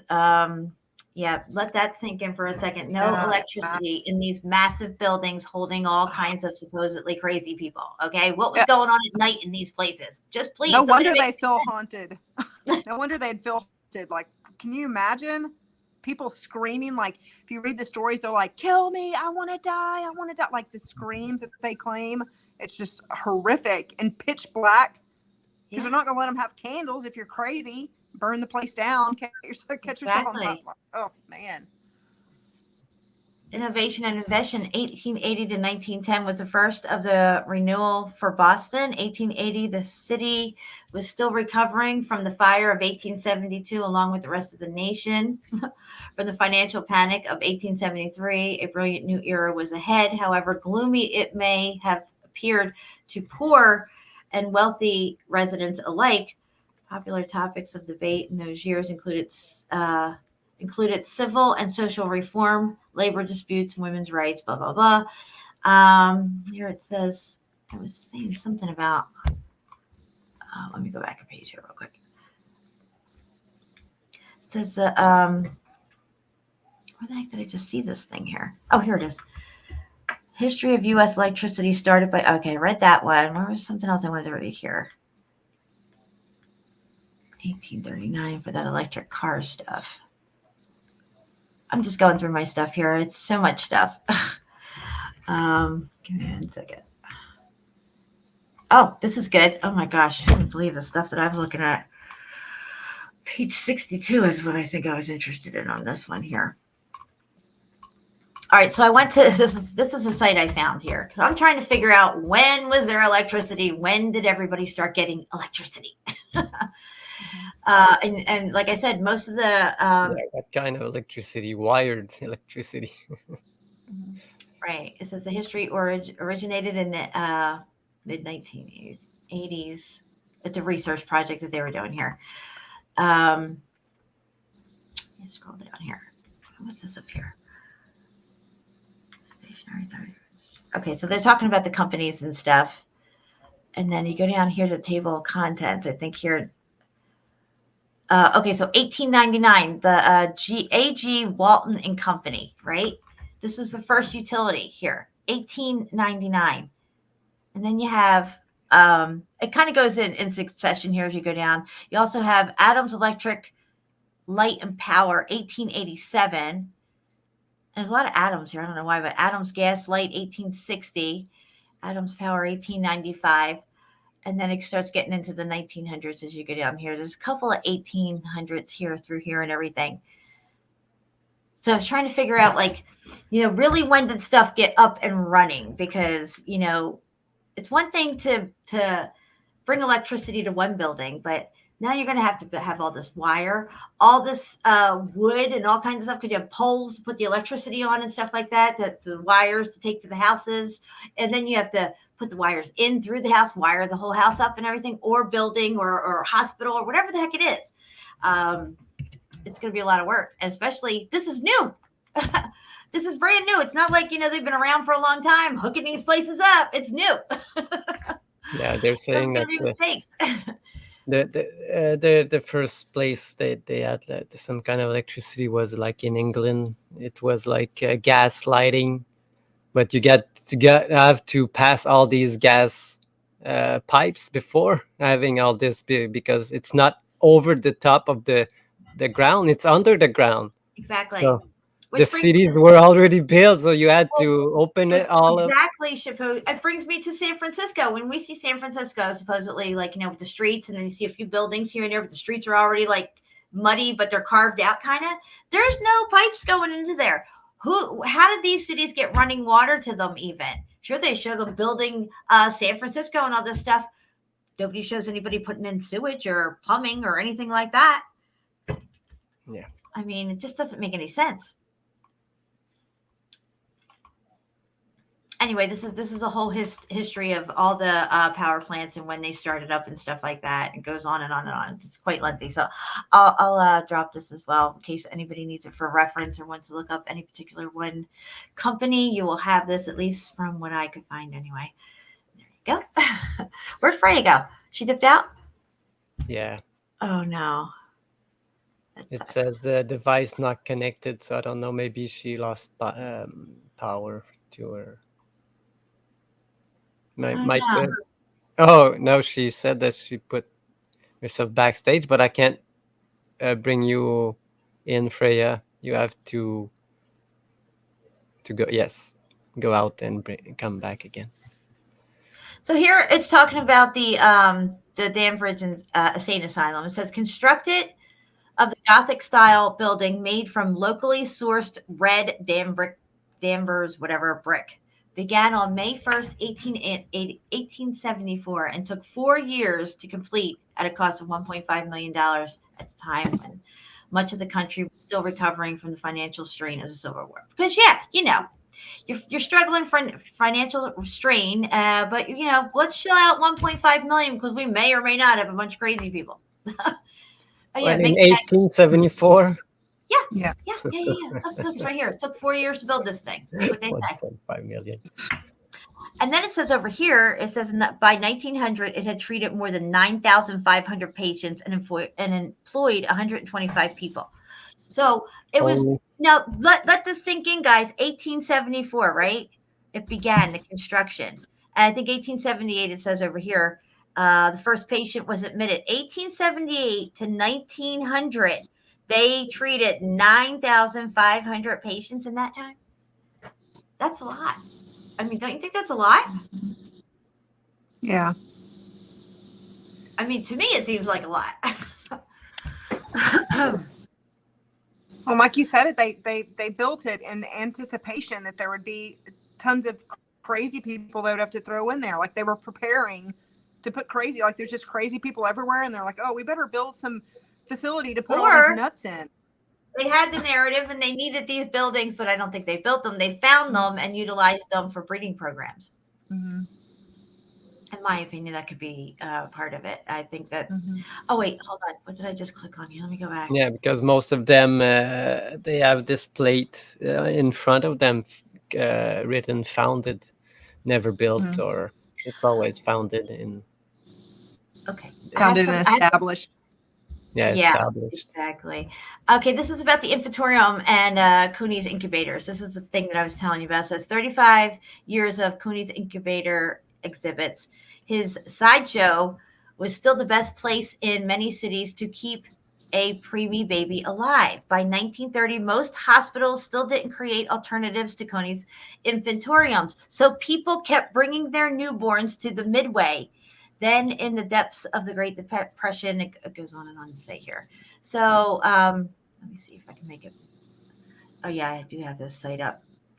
I'll drop this site because it's lengthy, and I'm not going to go through it all down here, but it explains, some of the different things here and how the people just dropped off like 5,000 preemies over there. And it's a pretty interesting tale here, but it doesn't really make sense. Yeah. So if you wanted to save your baby, you'd have to trek to the other side of town to go drop your baby off at the Inventorium, which just happened to be at the amusement park. Okay. Yeah. Man. Put your baby in the sideshow to keep it alive. Exactly. That's what they were saying. It says people got the thrill of the rides or watched the fireworks display in the parks. They saw that technology could be fun, blah, blah, blah. Dr. Coney's incubator babies were the essence of the amusement park. It's just Sounds crazy like here. fun. Oh, and they had 250,000 electric lights and a flagship called A Trip to the Moon. Nice narrative there. Mhm. Let me see here. 2 amusement parks. Okay, let me get down here. A lot of decisions. Saving babies, often doctors, multiplications, stuff.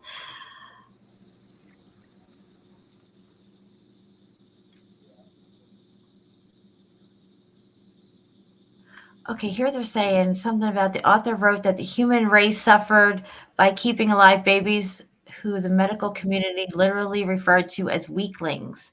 Mhm. So if it was born premature, they're saying they were calling them weaklings.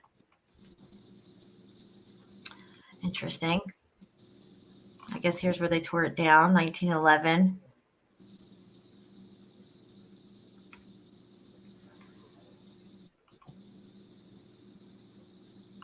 Interesting stuff, really it is. And when you start putting the pieces together, I mean, I don't know. It makes sense to me. It might not make sense to somebody else, and that's okay. But, you know, the narrative is definitely has a lot of weirdness to it, a lot of holes in it and stuff. And it definitely begs more investigation for sure. Definitely. And that's what I got on that. But I actually do have one more thing to show you guys if I can just find it here. Let me see what was it. I had something over here I wanted to show you real quick. I think I sent it to Shampoo, maybe. Let me see what I got here, Shampoo.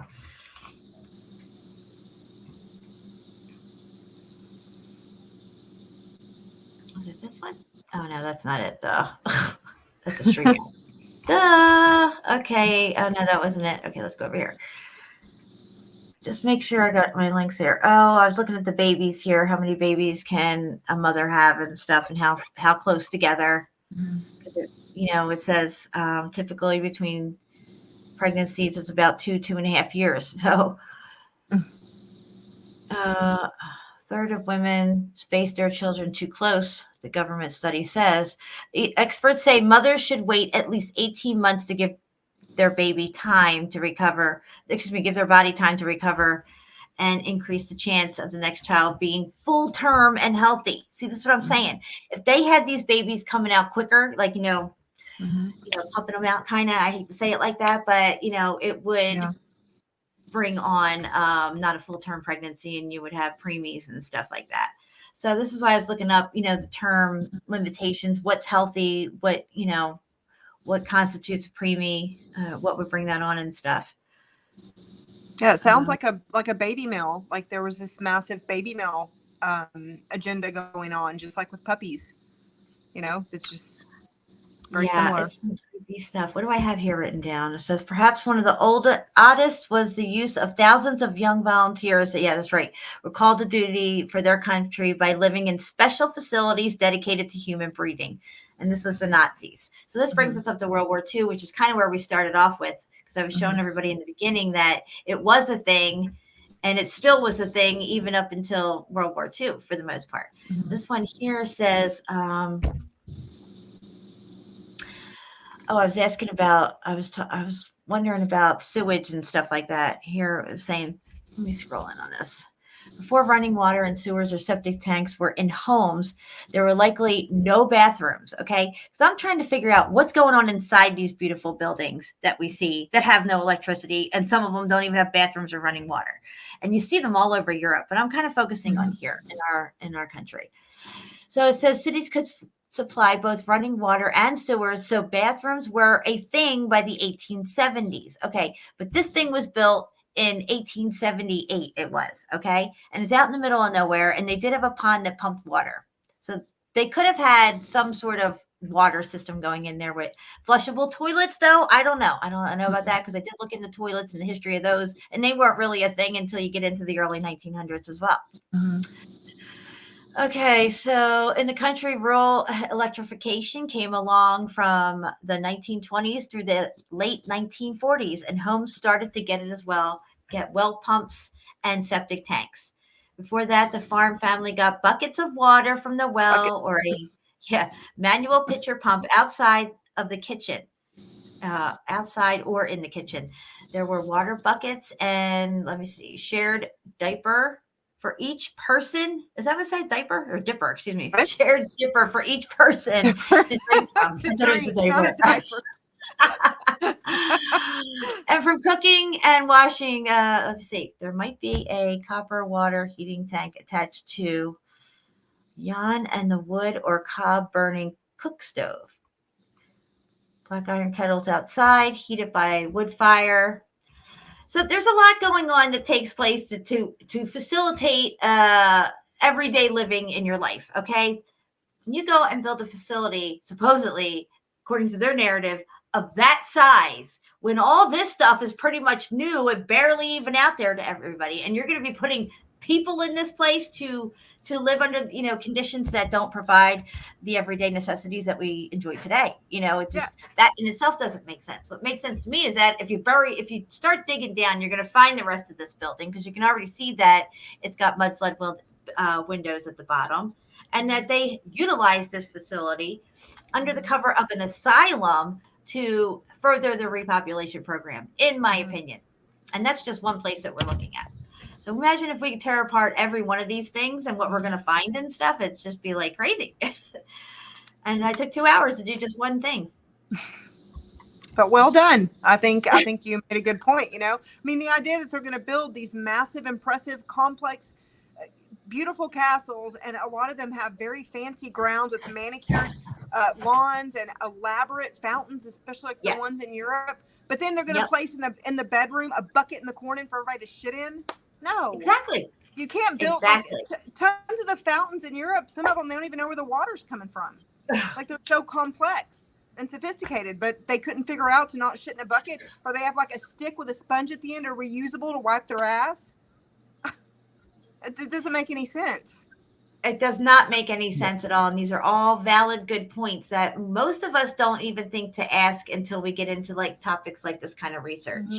We're taught about, they glaze over the history of a lot of these places, give you a narrative, and seem to fill in the gaps with these little things and stuff that just keep us moving along.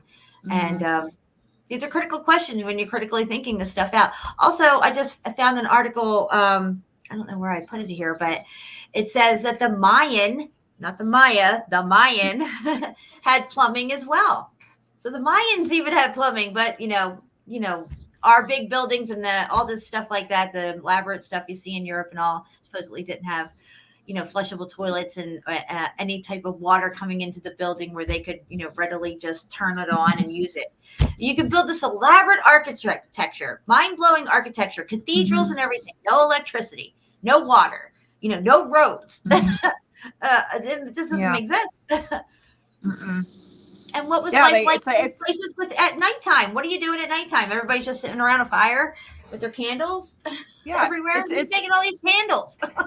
It's as if the way that they lived, whenever they built these structures, they didn't need water readily available to them in their living space, and they didn't need a place to piss and poop in their living space because they would have built it. And we know that because they decorate the hinges. The hinges. I've been to some of these old world. The hinges in the door. You have to open it up, and it's like all this hand carved detail on every hinge in these structures. Exactly.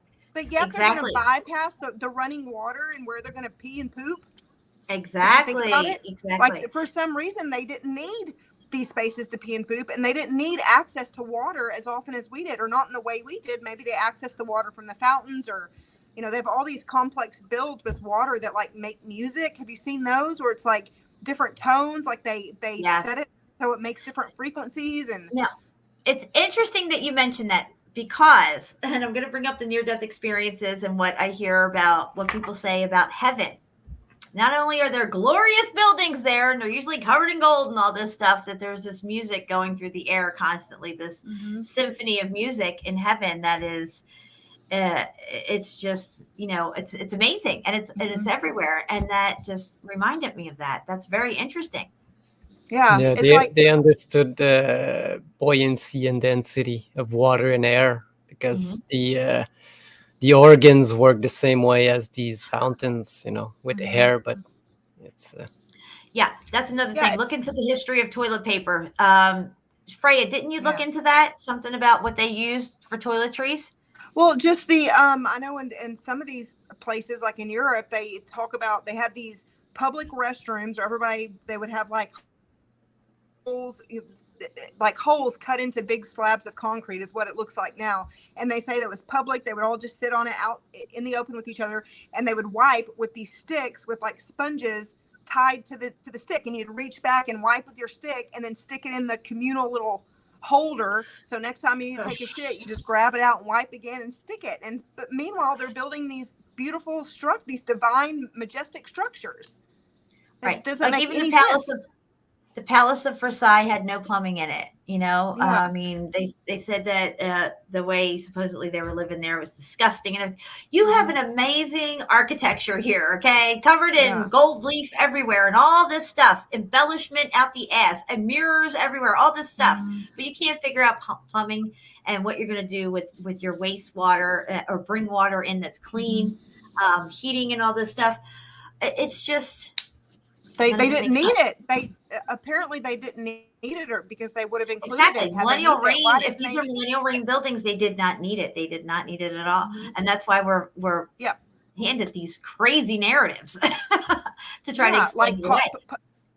Yeah, it's like possibly they had glorified bodies. They had their bodies were functioning optimally. So if they did consume like certain foods like meat, if you eat meat, you consume like 98%. So you poop very, very little. You fart very little because your body's not producing gas because there's nothing in there See, causing low issues. carbon footprint. Very, very little, very little. So if you're eating optimally, and I mean, it just, the whole system would have been different back then. So it's hard for us to even, from what I believe, I think there was some kind of obvious cataclysm and it shook shit up. And like the idea of like having all this music in the air, all this frequency in the air would have helped retain and maintain the whole structure of our biology and everything from the micro to the macro, just like frequency does with the plates of salt. And you had the right frequency and suddenly you have this beautiful sacred geometry pattern. But right now we're in this, it's just a buzz of trash sounds. Yes, exactly. And so 100%. none of it's optimal anymore. But yeah, it seems to me that there was some kind of divine type of living going on. And I think it's very possibly the millennial reign, or what the Bible describes as the millennial reign. That's what it seems like to me. Yeah, I mean, if you have 1,000 years of peace and harmony without the devil meddling in the background, what could we really be capable of here? What would life actually be like?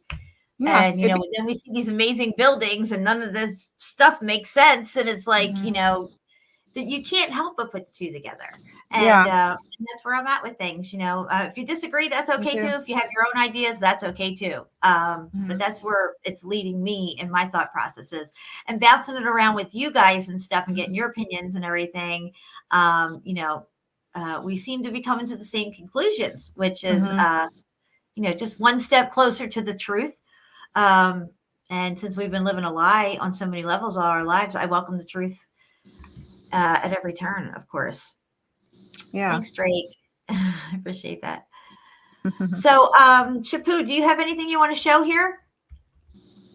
I know you said you had something there. You might have stepped away for a minute, though. I think we're going to take a quick break, Freya. You good with that? I'm going to put a song on real quick. I don't know the way. Oh, wait, I see it now. Okay. Earlier, I was just trying to like mute out because I had to get up and do something. But I don't see it down here. Maybe it's my mic. Anyway, that's how I accidentally kicked myself out. But I think now I see where I can do it. So I just want to make sure I did that. No problem. It's all good. It's all good. I know I had to get used to it when I wasn't used to it, finding this stuff and everything. Shapu, you have something you're going to show, though? Or do you want to open anything up after we come back from a song? Freya, did she add some stuff? Freya has some stuff, too. She sent it to you? No, I'm on my iPad, so yeah, I would have had to send it to one of y'all because I can't screen share with my iPad. I'm just here to kind of give my input. No, but if you were in the asylums, we could look at the asylums all over America. Okay, yeah, definitely. I'm going to play a song real quick, do a bathroom break, and we'll be right back, guys.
Ooh. All right, we are back. Move my bucket back. I'm on a paint bucket.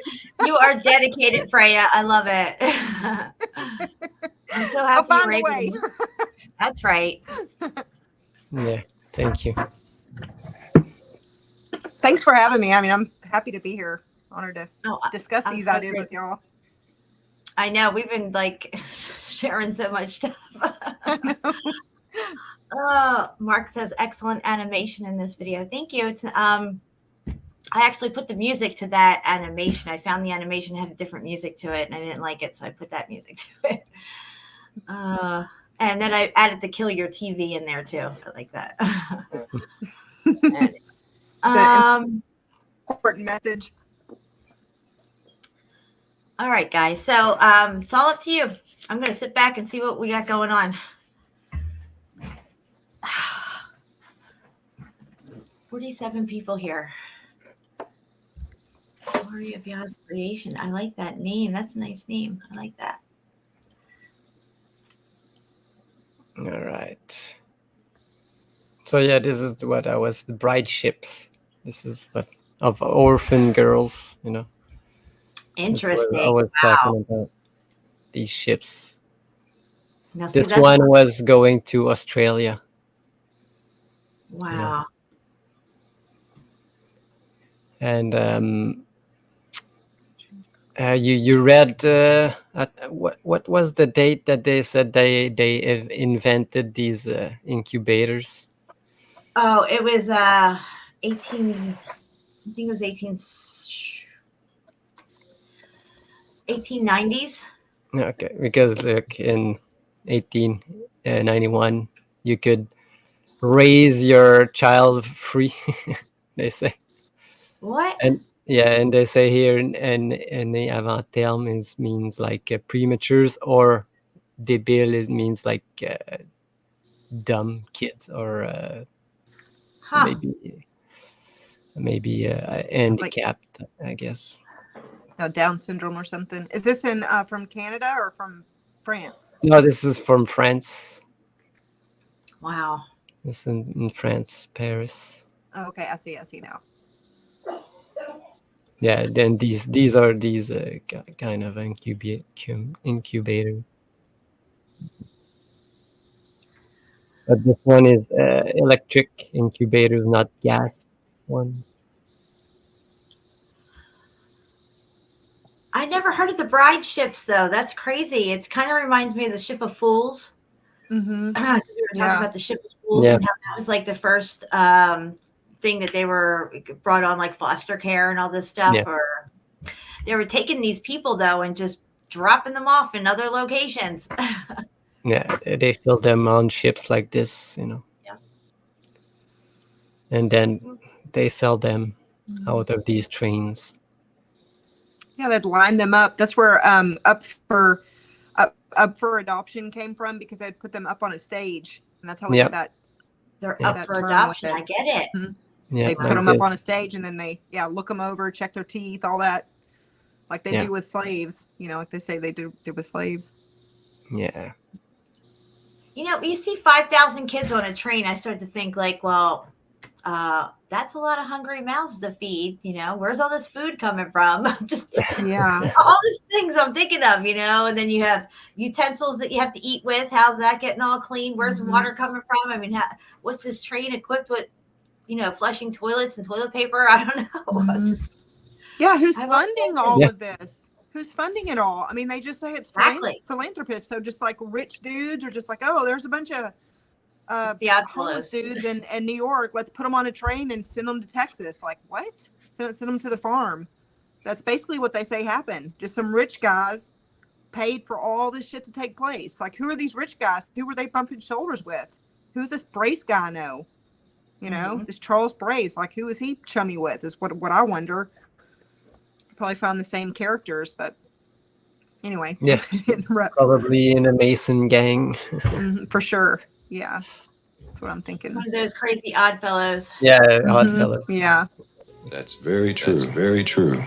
Oh, Jen, you know, the drop. I forgot. Yeah, I know. Yeah, Yeah, this is one of another asylums. This one I don't know where. And again, look at these buildings built just for the crazies, you know. Like this one again. This one is New York. That's a big one right there. Jeez, It's like a whole yeah. city block one. Yeah. It's thick. Yeah, because all of this goes all around, and inside there's a courtyard, and there's other buildings, and it's not even, you know, this just another one. You see how old world they are every time. And it looks like it's got the windows at the bottom there, like it's a mud flood. Yeah. Yeah, because tons of these always have like tunnels underground. It's like, Oh, yeah. let's build this elaborate Gothic castle Yeah, with all the nuts in that everyone hates in society. We got to do some shit with. Let's make this fancy ass building, and then let's build tunnels underground. Right. Yeah, all of them. Yeah.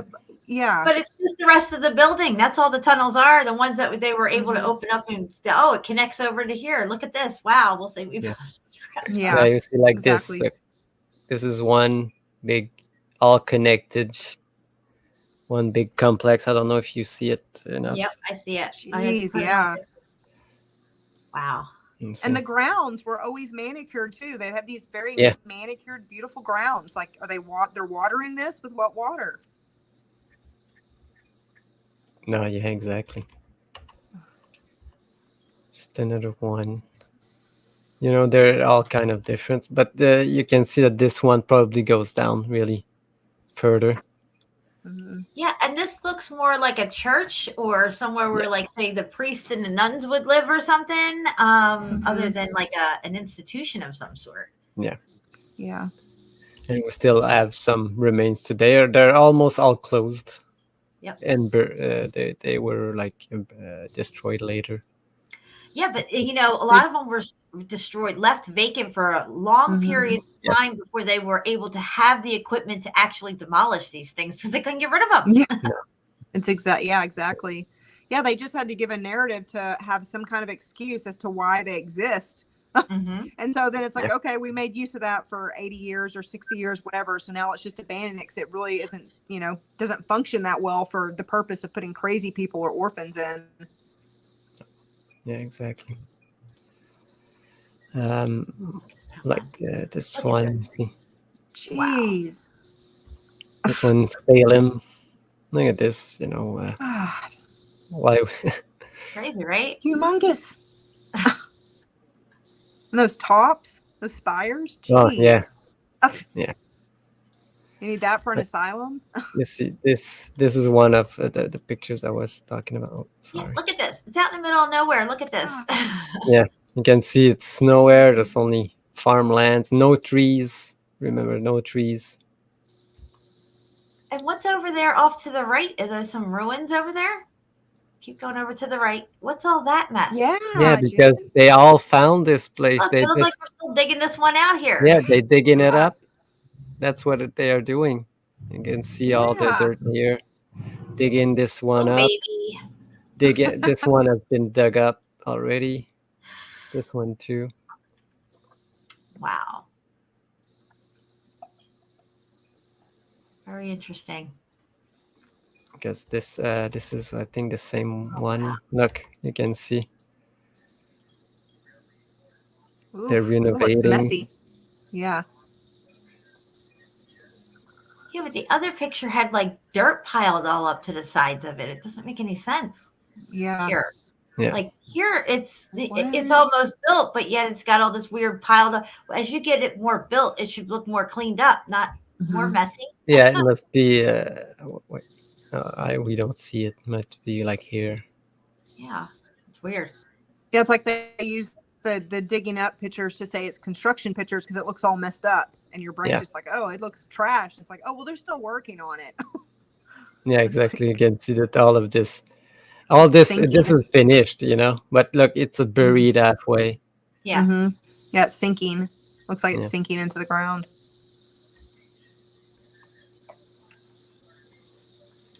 You know, the weird thing here, though, in this picture, you don't see any equipment, though. Like, as far as like people, things that bring in all this stuff or anything. I'm trying to.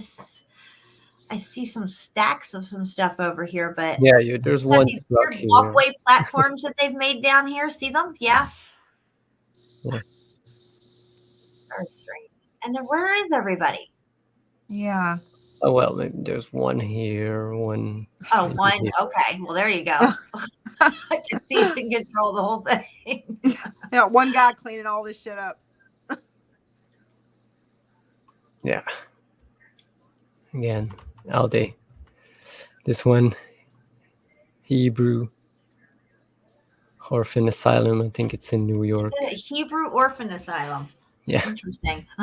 It looks like those columns are missing like a spires. Yep, I agree, Freya. They probably took that shit down. Yeah. They're blunt. It's not very aesthetically pleasing. It's kind of blunt. Yeah, exactly. This one, where was it? Oh, the windows are all busted out and stuff. Well, I don't know this one. During wartime? It might be in the wrong folder. Are those griffins with lights on top of them? Yes. Wow. Like both griffins here. But yeah, all the windows are busted up. They just found this Look thing. how big the door is with those two guys standing in the doorway. Yeah. Yep. Oh, this one, Napa, California. Wow. That is Yeah, it looks not just- a hospital. Yeah, no way. I was gonna say it looks just like the Walmart they're building 20 miles from me right now. I think they have a building just like this on Harvard campus or something. Yeah, no, exactly. The Yeah. same. Mm-hmm. Same type of building always that they repurposed. They do not like build it. Look, Okay, this, like these kinds of buildings here, no electricity, guys, no water. Okay. yeah. You gotta make it make sense. Here they tell us what 17 something that is Foundling Hospital that they call it in this one. Yeah, and you would never build up. If you have all this land, you would build outwards. That's like in Texas where I live, there's tons and tons of land that's just open land. And so hardly anyone builds up. We build out because there's tons of land. Like whenever I go, like I went to Germany back in 2002 and all the buildings are real tight, close together, and they build up because they have to, because there's no land horizontally anymore. So you're not going to build these massive structures with like 15 floors in the middle of nowhere because it's more difficult. Exactly. And you can see, just like you said, Jen, it's just like the churches, they have these organs. Yeah. Are those supposed to be children or like smaller people? Yeah, this is another the oh my same. God, they look like the handmaids. Go back to This that. is the same. This is the exterior, and this is the interior of And one look, these section. girls look like the handmaids. Yeah, like what are they doing in here? But they are the foundlings, they are Foundlings. orphans. Yeah. They're really the breedlings, is what they are. Right. Yeah. Foundling Hospital. Yeah, the breed. Yeah, exactly. They are the breeders. This is another one. All of this is the Foundling Hospital. Gotta make it make sense. Yep. Comes a horse and horses carrying, what is this, a bunch of hay or something? What do they got here? Yeah. But look at all this. All of this is bigger than all the town, but it's for the crazy. Yeah, the foundlings, the orphan children.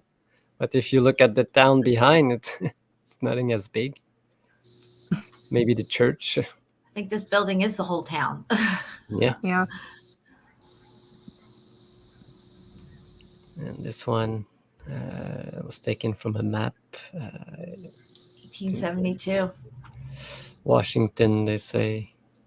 There's not a lot of chimneys. I'm just wondering how they heat this place, how they bring water into it, get rid of waste. There's only this coal producing place. I guess it goes underground, like you just read.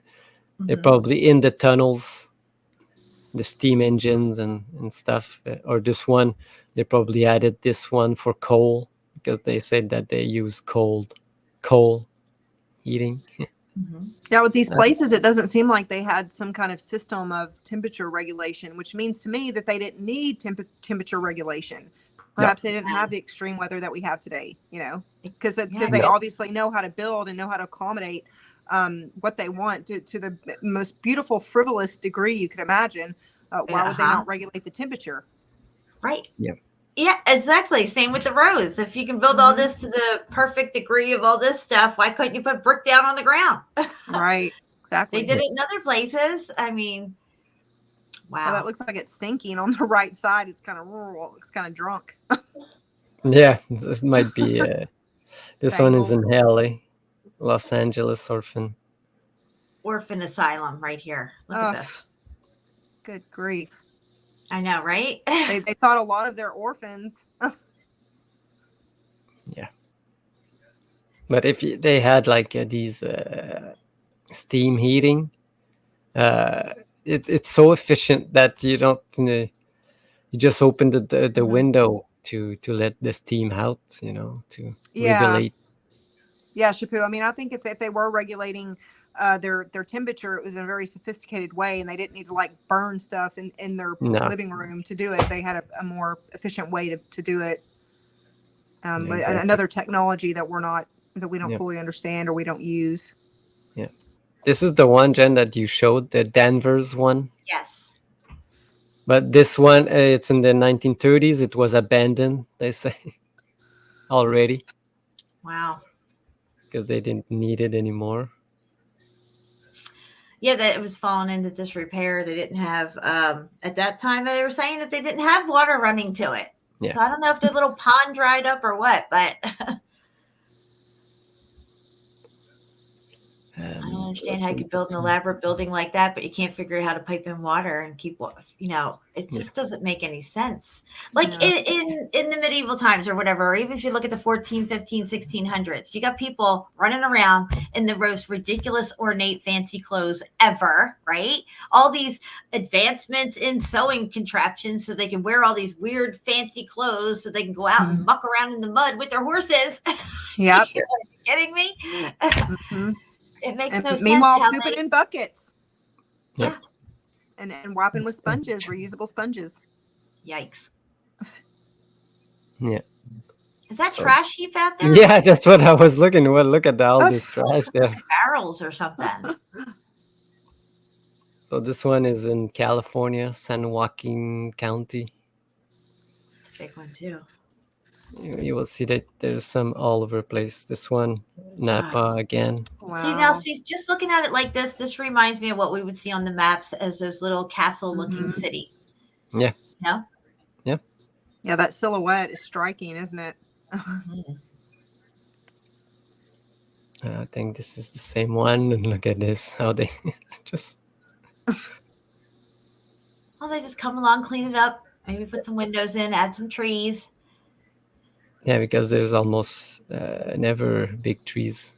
This is a later picture of that one. This one is in Montreal.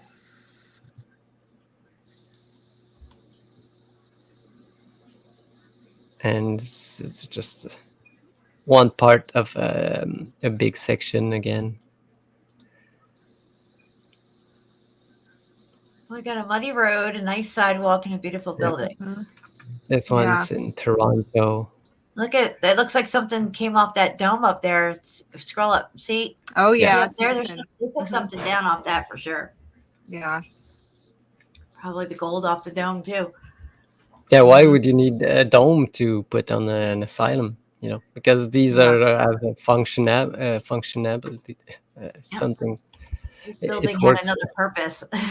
Yeah.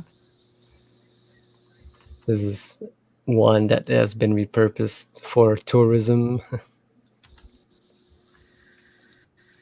Look, this is one that they just want to destroy, but look at the work it needs to be done because it's all fucking bricks. Yeah, wow. And you can see how big it was. Golly. Wow, that's crazy. Yeah. And see, even for us to come in without roads, like say in the center of that, you have to have equipment that have big chunky tires on them that can carry the weight of whatever loads you're bringing in or taking out, through this stuff.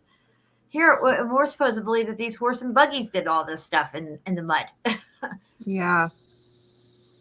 Yeah. Like this, It's just too much. No road leading to this I know. thing. And this, look, this is the same one. This is the entrance of this place, they say. Okay. But look what at they that. did. Look what they did today. They built Ugh. all around it. It's now inside of a building, the old building. Wow. Weird. That is so tacky looking, I think. Oh, yeah. So they do that a lot in the new cities. They just, because it's like you said, Jen, it costs too much to destroy this thing. Yeah. So they just Yeah. repurposed it and just modify it. This one, okay, Asylum for the Insane. Again,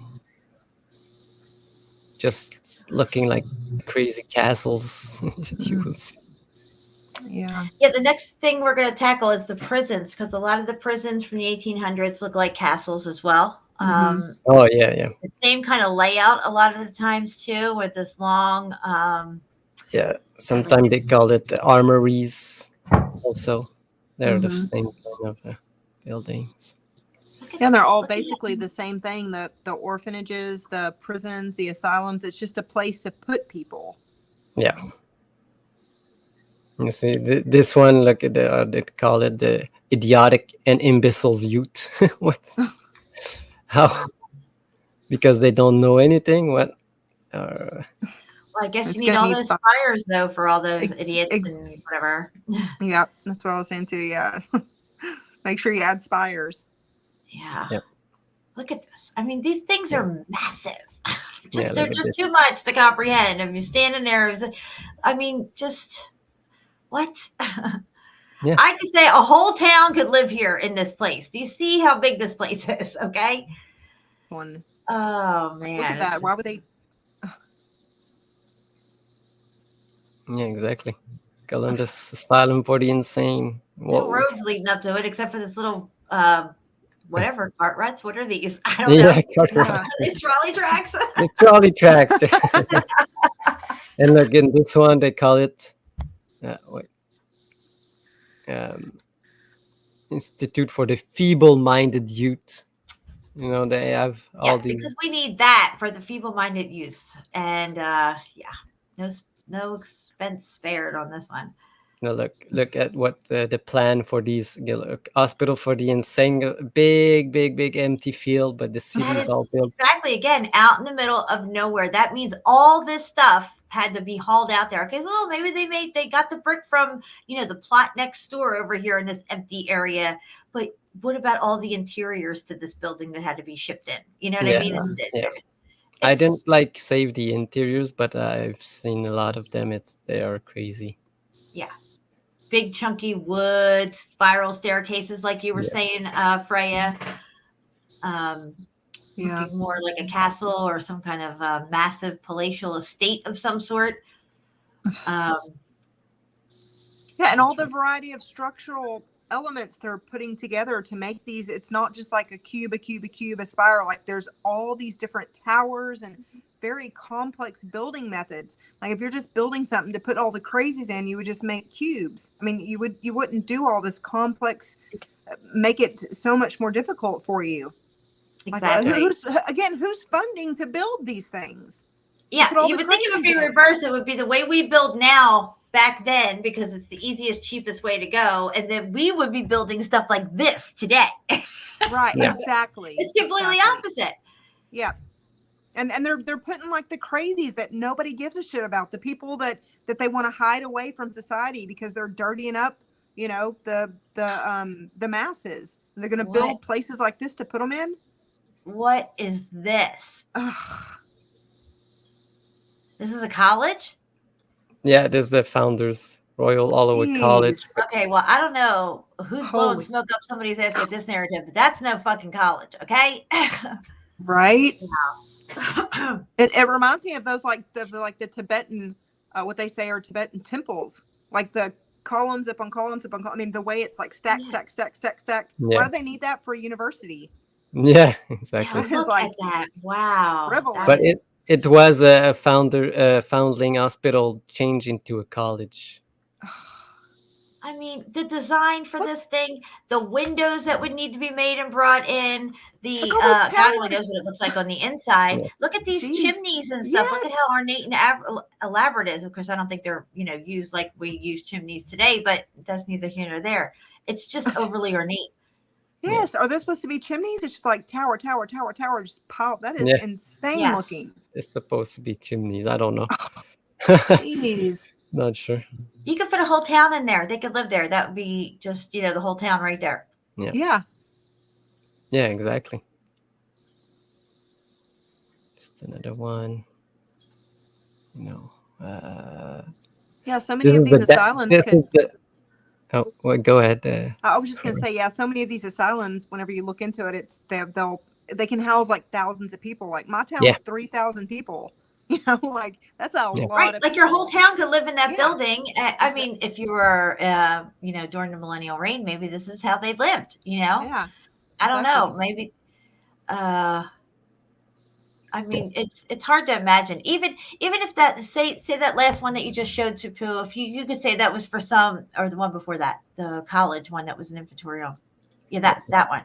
This is something you would think you would see in Europe that say like King Henry VIII had built or something. You know what I mean? Right. Yeah. This is only one part of this building. And clearly, it probably has a whole nother side and wing to it and everything. Yeah. This is next level. I mean, just Yeah. once you really start to think about it, and you don't really have to think much into it, you can tell that this narrative's made up. I mean, there's no way that you're going to design something like that and bring in that much material for, I don't know. Yeah. For crazies or for Orphans, college whatever. for college students or orphans or foundlings. Yeah, or even college students. Yeah, that's ridiculous. Yeah. No. Again, hospital from the insane in Washington. This one, because this is like a campus. There's multiple buildings in one lot. This is the Greystone one you were talking about.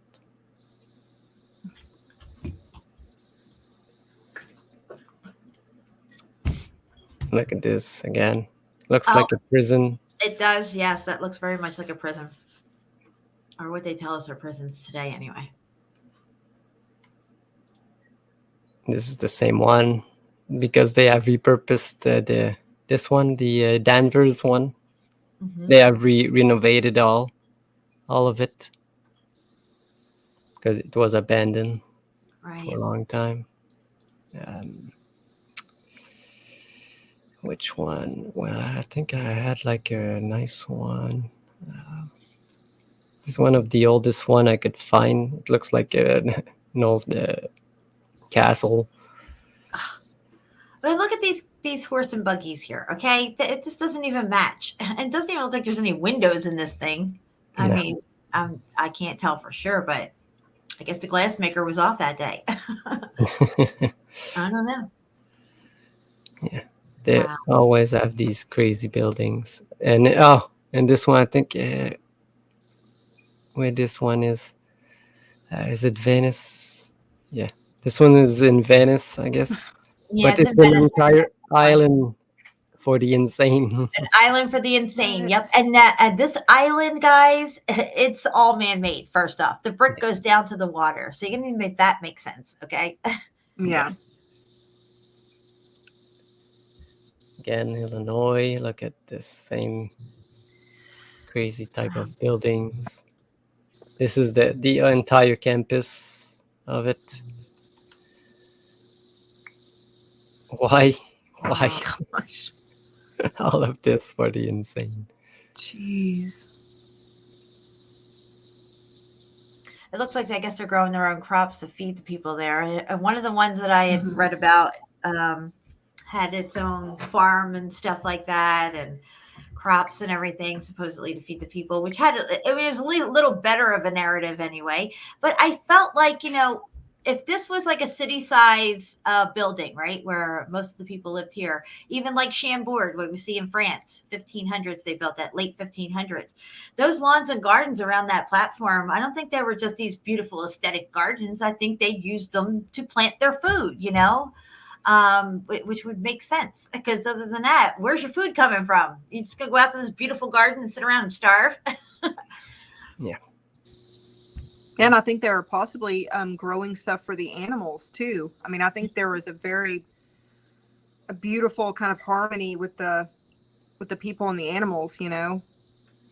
Just And you that's know a what? whole nother- You might think, well, why would people all want to live in this building together? Okay. But if you're living in harmony and peace and abundance, it might not be that big of a bad of a deal to live in something like this with, Exactly. Close Yeah. quarters. I mean, if I could live with my parents and my in-laws and my children and my great-grandchildren and their great-grandchildren and their married ones and all that, like, what a beautiful reality that would be. It would just be perfect, Right. And the people that I meet and connect with that are close by, I mean, it would just, it would be really it beautiful. reminds me of like Hampton Court and stuff, or if you listen to, some of the older shows about, things like in that time frame, like Henry VIII and all this stuff. People would come to court.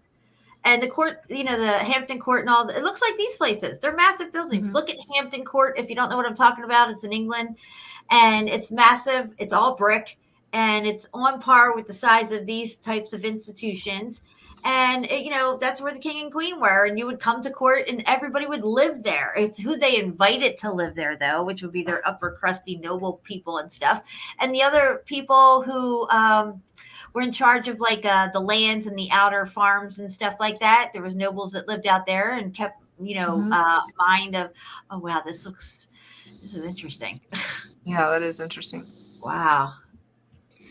No roads again. Where's the roads at? Yeah, it's like sand. Is this on a beach? It's like this fucking building popped up out of nowhere, just sat there. It's like, yeah. Oh, no roads. Yeah, just like this one that looks like an armory. Uh-huh. Again, no roads. Like you can see. Feeble-minded in Columbus. Oh, this is the same one. Look, this is one of the interior of one. Yeah, make it make sense. My Right there. God. Make that make sense. You get all these contractors to make the most beautiful interior you can imagine for the insane, and they do it repeatedly. All kinds of contractors all over the damn place. Yeah, exactly. No shortage of skilled labor for these projects. There's like details on the underside of those stairs. Yeah, Oh yeah, my God. yeah, everywhere. Like, make my Everywhere. mouth water. Look, it's all cast iron and Jeez. detail. Yeah, and none of that makes sense. All that would have to be specially made and brought in and everything. Yeah. And I don't think you would waste all that, including this kind of a design for it. It's impractical to have a staircase like this for the insane and people in certain conditions and stuff. You would want everything to be easily accessible, not all ornate and spirals and all this stuff. Yeah. Yeah. I don't know. Yeah, I mean, these people had all the time in the world, and they did frivolous things for fun because they were passionate about it and they wanted it to be beautiful. But they couldn't figure out roads. Yeah, exactly. They were passionate about their mud. They really liked it. Oh, Yeah, it's not the they same can world. build brick on water, but they can't figure out a road or plumbing. yeah, exactly. Yeah, this is like a star fort that they just use as an insane asylum, I guess. Again, like this one, it's in Ontario. It's the big complex again. Wow. But like this one is like half buried. Yeah, it is there. Look at that. Can you zoom in on that at all? Let me see here. Yeah. Look at that. That's weird. That is weird. It's like sunk down. What's all that shit on the front side? That Yeah, big look, wall. this wall's all destroyed, missing parts, What? all of it. It's probably from the Civil War. Yeah, it's in Ontario, Canada. They never Oh, had a civil Canada. war, Okay, so we're in Canada. Okay, yeah. Well, then they can't say there's a civil so war in Canada. it's even more Mysterious. stranger, you know. I just look at these big, huge buildings and think, where did all this glass come from? The installation of all these windows and everything, and I don't know. Just so much left out. Yeah. Okay, so I think I had like this one. See, this is in Moscow, and they call it orphanage. Just an orphanage in Moscow.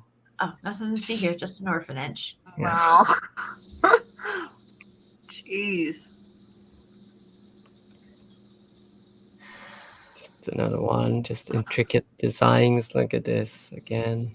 Middle of nowhere. Well, I mean, in my opinion, this would be a perfect place to start up your breeding programs in all these different locations. Yeah. And give these buildings a narrative.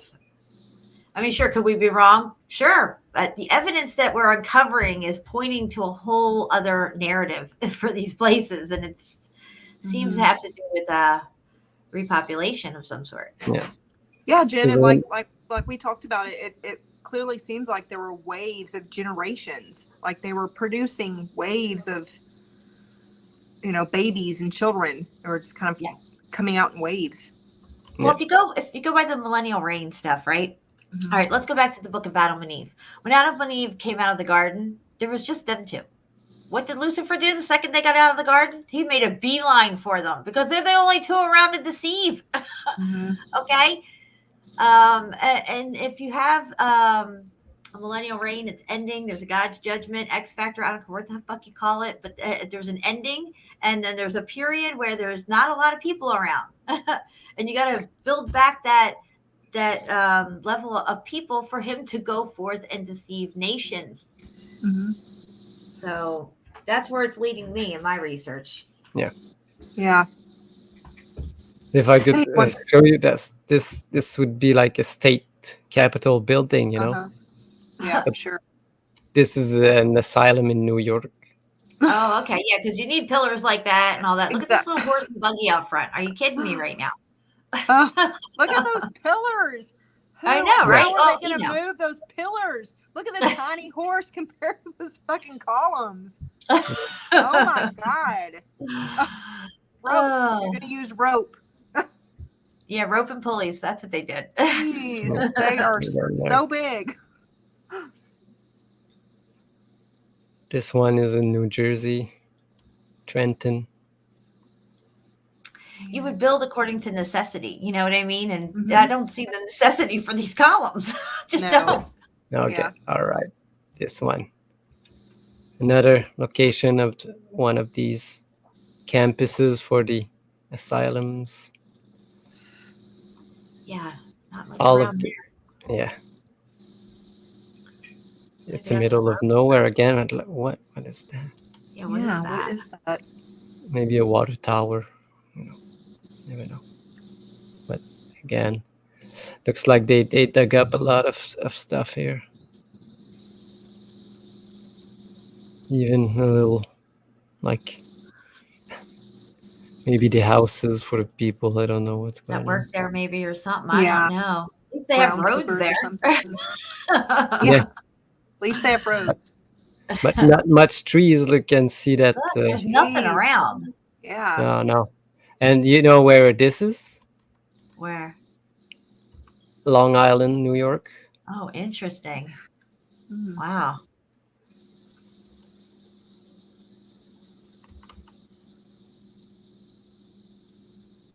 State hospital, they call it.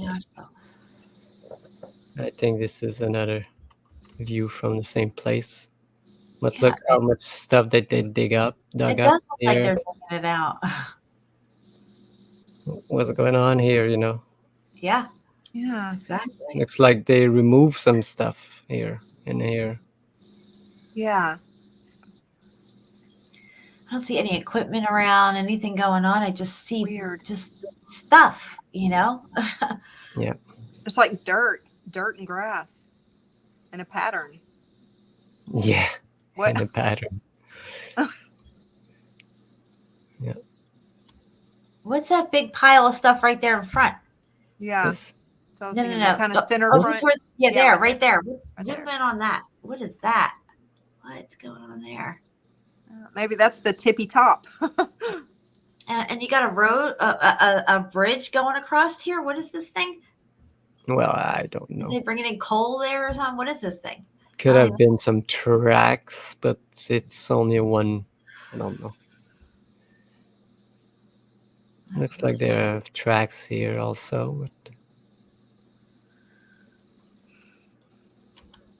Very strange. Yeah.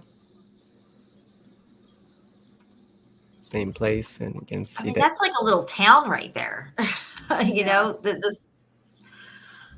Yeah, it's supposed to be Long Island, so in the what's the date on this one? I don't know. 12, 3, I don't even know. That's the date is right here, 97 maybe, 18, 9. I don't know. Wow. Crazy looking stuff. Yeah, this is just another one. Oh, this is the same one we just looked at. Yeah. Yeah, that weird one. Those two pictures are very conflicting. Yeah.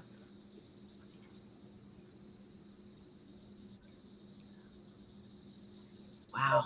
This is one in New York, but it's later. Just a medical center, but with an aisle for the insane. But you can Weird see looking. totally old world building here.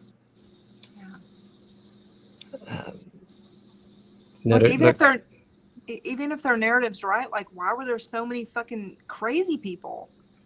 I know. That they have to make these massive complexes for. Why are they all crazy? Yeah, because we're not building them now.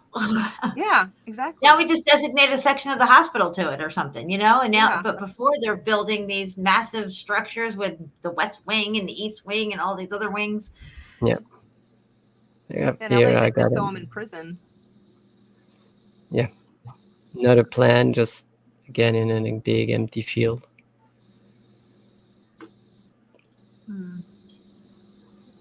Ohio. Oh, this one, Oklahoma. We're at 2 hours and 50 minutes, Shapu. We're probably going to wrap it up right at the 3-hour mark. David Z says it looks like Satan's Playhouse. What? How much time do I? Because you have 10 minutes. 10 minutes. So. Is that bad or good? We go a little longer than that. Well, we can stop looking at these things, and because there's so much, it's never ending. Yeah. You see, look, it looks like a prison complex, but this one, which is this one? This is in Montreal. Oh, wow. All of this. Again, big complex, almost like a town or a university that you would see today. Yeah, go back a picture real quick to the town or university. Wow. But this one is a hospital for the insane in Yankton. Yeah, I don't know where. But look, it's like a whole freaking town right here. Yeah. Yeah. The whole town's insane, I guess. That's what. Yeah. Build a whole town to put everybody in, and just call them all insane. Do what you want with them. All right. Again, Utah. Wow. Troy. There's so many, like Utica, Mentally Hill. There's so much. I think this is the one in France. Like Parliament or something over here. Yeah, it's bigger than the Parliament, but this one, it's Foundling House in France. Wow. I think they were pumping out foundlings is what they were doing. And they're trying to find homes for them. Yeah. All right. So that's crazy. I mean, you look at these structures and you think of like all the homeless now and stuff. Wow. Yeah. I just want to show something. Yeah, absolutely, Jamie. You learn their tricks and lies and how they've lied to us about everything. Absolutely everything. And like you said, Jen, I would love to see a list of things that they're not lying about. Like if you think we know the truth about whatever, like please give me a list. Absolutely. You know, guys, if you can think of anything that they're not lying about, put it in the chat because I haven't figured out anything. I mean, right down to even today, every little thing that they're telling us. It's all based on lies. Yep. Yep. You know, even those 2 years where everybody was going crazy and all this stuff like that, and what they said was floating around in the air that could get you. It's all lies. Yeah. Yeah. So yeah. Well, do you have anything else you want to show? Shippu, you still have like 8 minutes. yeah. We'll look at a little bit of Meltology. Yeah. Because I found like this place really Wow. because you know how we looked at these basalt columns. You can see all over the place here and all around this place, but if I will find look these basalt columns, but actually they're all bricks because you will see here. Yeah. Are they saying this is natural? No, this is a ruin of a castle, but Okay, that's you know what they will say, that they built this castle on top of this rock. You know? Of course. Well, to But me, it what I just looks wanted- like an asylum after a bad war. because I just wanted to see, like, you see these basalt columns here, Mm-hmm. and you can see that they're all part of this brick structure. Yeah. And here you can see some bricklets left there all over it, but one basalt column, just the bricks changing into it. Where the slot columns end and the brick begins. Yeah, because all over it. Again, this was all beautiful brick. It's all janky, weird rock now. Okay. Yeah. Look. Yep. Thick and fused. Look. You know, people like to get stuck on, well, can we make a brick turn into that today? Has anybody tried to do it? I mean, I don't know if they've tried to do it or not, but there it is. It's right there. Exactly, Jen. You didn't build it that way. So I don't really got to prove that to anybody that it can do it. If I can reenact it somehow, it's right there. It's actually everywhere. Everywhere you go, it's right there. Yeah. Yeah. You can see the bricks. Red motherfucking brick. Jeez. Just mixed with all these. They will call it like basalt. You know, I don't know if they what the story it is that they tell about this place, that they probably use these type of stones or but you can actually see all the melted bricks and destroyed. Right. So something like this, they would say it was older because of how muffed up it is, when actually it may not be any older than something right next to it that looks perfectly fine. Yeah. To all the asylums we just looked at. Yeah. Part of the same world. Wow. Jeez. Wow. It's so amazing to be awake to the deception on this level and see this kind of stuff. It just blows your mind every time. No kidding. Look at the steps in the foreground. Zoom out. Yeah, right there. Like they're going to build those steps to that fucked up archway. Sorry, I'm trying not to cuss as much, but I can't keep. It's a muffed up archway. Muffed up. Yeah, muffed up archway. Yeah, this place is so crazy because Jeez. there's not much left. There's only this structure and the other one left. Yeah, and all those people walking around, are they thinking that all this other rock formations that are connected to it, it's like we just saw in the last picture, are they thinking that's natural? Like this?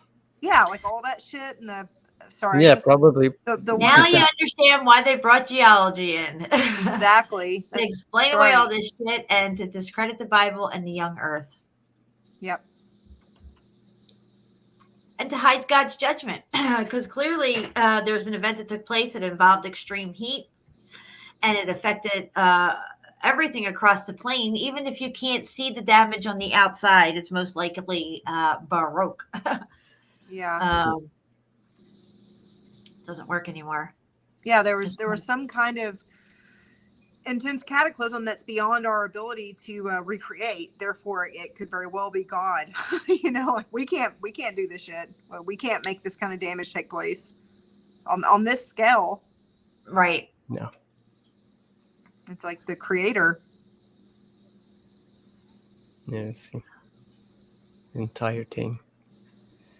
I don't know I don't know what the flat earther people think, that, you know, if they don't think there was a creator or God involved in anything. However, we just happen to be on a flat plane. I mean, what could possibly rationalize in their head what this creation is, this flat earth plane with this dome over us actually is, that we are in, that we find ourselves in here. These melted bricks. Yeah, there. it definitely lines up with biblical cosmology. The most of all the theories that are out there, the biblical cosmology just matches up. If you test it, that's what you're going to find for the most part. Yeah, I'm going to point to that. This is a really good example of bricks transitioning into sedimentary layers type look. Mm-hmm. Yeah, and it shows that these basalt columns are not, you know,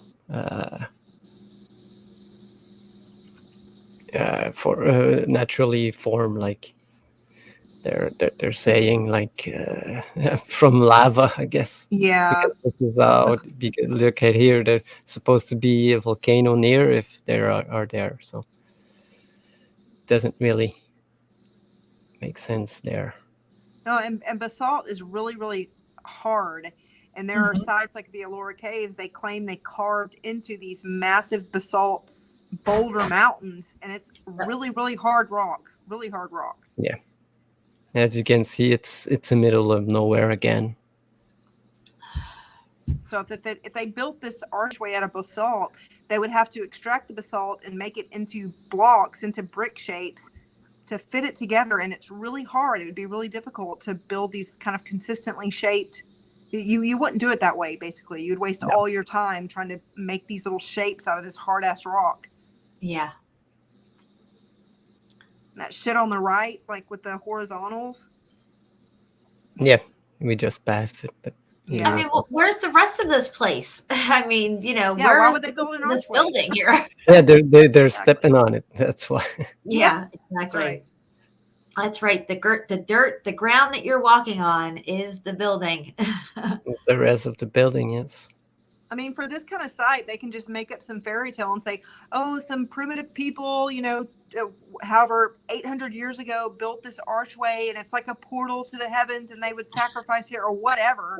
And people are like, yeah, it's all fucked up and weird looking. I guess that's probably what went down because they have no idea how to comprehend what they're looking at. Exactly. You know? I mean, somebody's got to say, they put brick up here, but then they got these weird stones over here. I wonder why that would be. Yeah. Right. You know, right. I mean, you No, would think that. They do not question because they say, oh no, none of us did. If none of us knew what we knew and we were come upon this thing, we would just probably think the same kind of. We'd rationalize it somehow, according to because.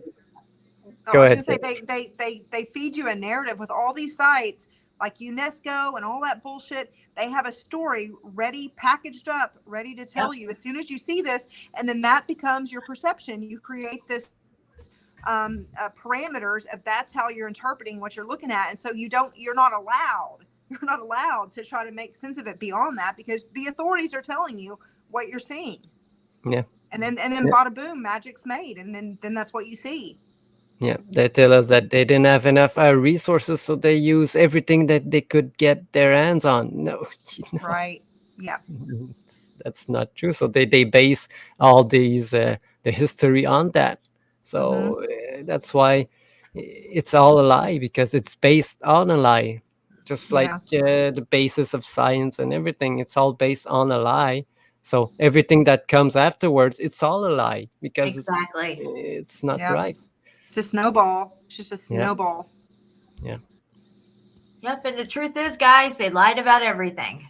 And that's not Yeah. an exaggeration. That's right, Jen. Because when they tell us like they have, we have reverse engineered this to find like the electricity or something. No, I think again they use this how do you call it word, double speak. Uh-huh. You Yeah. know, they have not reverse engineered. They have engineered reversely to make Yeah. us pay for, like, let's say the electricity. You know, Yeah. because they didn't have to pay and to have wires, but when they did the reverse engineer, they had to put wires and make us pay afterwards. You know. Yep. Exactly. Exactly. Yep. Again, just double speak. They used it so much. Mm-hmm. Yeah, that's how they cast their spells, is with the double speak. Because it's at some level we know that there's truth there because the words match, but we're interpreting it opposite. Yes, They're exactly. very clever. They're very, very clever. Yes. And they know to get us really young with this stuff. You know, even if, say, if you're looking into a site that you've never heard of and you're older, you still have narratives that are anchored into your subconscious that only take you so far in your questioning, even if it is like, say, something that you're looking into that's new that you haven't really looked at before, as far as like, say, a building or some kind of construction site or whatever, saying you don't have the knowledge that we have thus far. So your curiosity gets piqued, but only to a certain extent. And then you trust the authority. You trust the narrative is the authority, is what I'm trying to say. It's what they put forth. Yeah. So, and we trust in that authority. Even the ones that come in textbooks at school that they teach us and our children and all this stuff. Think about your science textbooks with all that space stuff in it. Yeah. That With our we learn. math magic. Yeah, their math magic and their solar system and, all these planets and, all the stuff we had to learn about space. Projects we had to do and everything. Just to solidify those narratives as truth because, they're the authority. Whoever put these textbooks out and it was approved for the schools, that's the authority. They wouldn't lie to us, would they? No. Exactly. It's very sad. Like they exploit the fact that we're very naive and trusting and loving. And they exploit that. I mean, my children, my son anyway, goes to Montessori school, which I'm going to be homeschooling them. It's like a whole big thing. Like my in-laws pay for it and they want him to go. It's fine. Until he's like 6. But he believes that we're on a spinning ball. And whenever we had the eclipse, I was like, because he was like, what's happening? What do we see? And I told him, like, this is what they say. But that's just a guess. They don't really know. It could be this and this and this, but it's so very easy to convince a kid. Like my son lost his tooth and he was like, I want to see if the tooth fairy comes. And I put money under his pillow and he literally woke me. He's like, it's real. It's really, really real. Like the tooth fairy is really, really real. He went on for days. And I was like, baby, it could be something else. Is there an easier, more understandable type? Could it maybe have gotten there if I did something? He was like, I don't know. I think she's real. And so I still haven't told him the tooth fairy's not real, but it's like, the kids are so naive. They're so naive. Like you have to tell them straight up, like I put the money in there and I told you there was a tooth fairy that may bring you money, Right. Yeah. See, they know this and they exploited that over the generations. Exactly. They exploited it with the first wave of people to go out to populate, like the World's Fair. They brought them into the World's Fairs. They set the narratives for them and stuff. And then, they demolished all that and everything. Yeah. But, what's the name of the guy that started all this? Brigham Young, man. And Brigham Young. They knew it. They just absolutely. So the important thing to do, Freya, if I was in your position and I had little ones and they were still learning the mainstream narratives, make sure that they understand that these things are theories because they like to base fun facts and theories together. And then, you talk about this theory enough. And then, they never even really mention it's a theory anymore. It seems to become a fact somewhere along the line. Like, exactly. Big Bang and space and the solar system and all this stuff like that. Everybody says that's all fact, I mean, they say they're theories, but they treat it as if it's fact. Yeah. I definitely make sure, like I said, with the eclipse or with anything. And my son is very inquisitive, very, very intelligent, and questions a lot. And I always tell him, like, well, we're told blah, blah, blah, but that's just a guess. They don't really know because nobody can go there and actually look at the sun and watch the eclipse. That's just a guess that they tell us. But there's other things that he knows that they're lying about, like the mask and stuff. Like he calls it out. It kind of gets us in. We've been in the grocery store before. That kind of inquisitive mind, that kind of inquisitive mindset, that critical thinker, that little critical thinker that's already in him would be extinguished if they could have their way. Exactly. You know what I mean? That's what they do. Yeah. That curiosity. I mean, they really beat that out of all children. And then you grow up and you become very lazy and it's too much work and you just want the authority, like, because it's hard to make sense of what we're seeing, whether it's the eclipse or these melted buildings. Like it's a lot of work if you're not told what it is. So if they tell you this is what it is, it's like, okay, good, I'll take it. That's a lot of work. You know, my brain is very fat and lazy. And look at how much we had to learn in history class over your 12-year stint in school. Okay.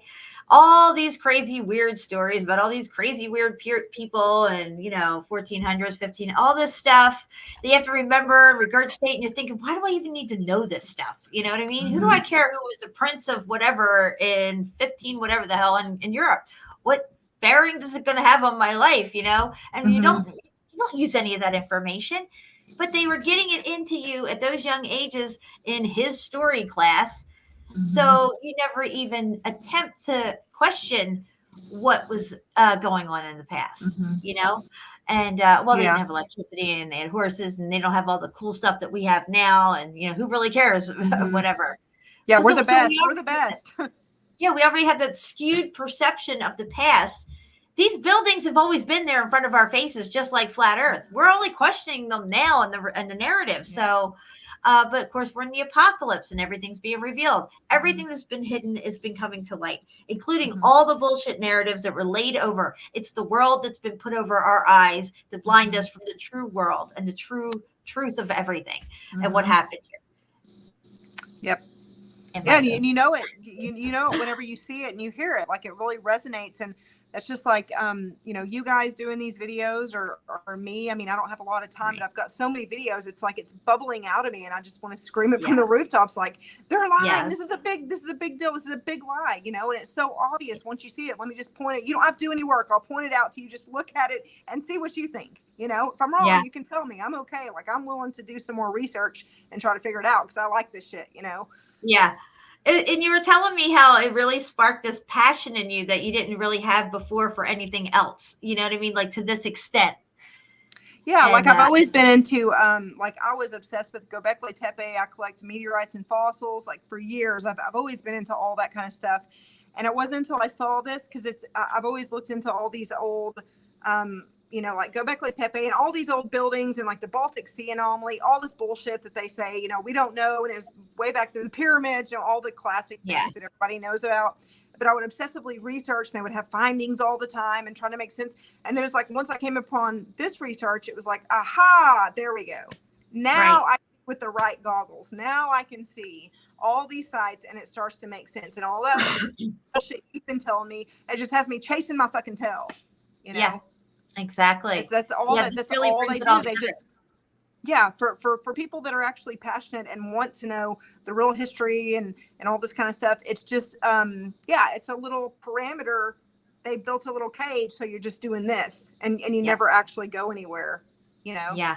But that's why I feel compelled, and I'm sure y'all do too. It's just like, wait, there's an opening in that gate there, and it that opens up a whole new viewpoint that makes a lot of sense. It just clicks. It makes sense. Yeah. And then, we find like the research with Pompeii, this one site does extensive research into the historical narratives of people who were there and not there in different times. And they're finding all these discrepancies in the narrative, the way it was set up. And I haven't really dug deep into that. I already knew the narrative was bullshit for Pompeii, but I had no idea the extensiveness of it because I've never delved into it. And this person had done that.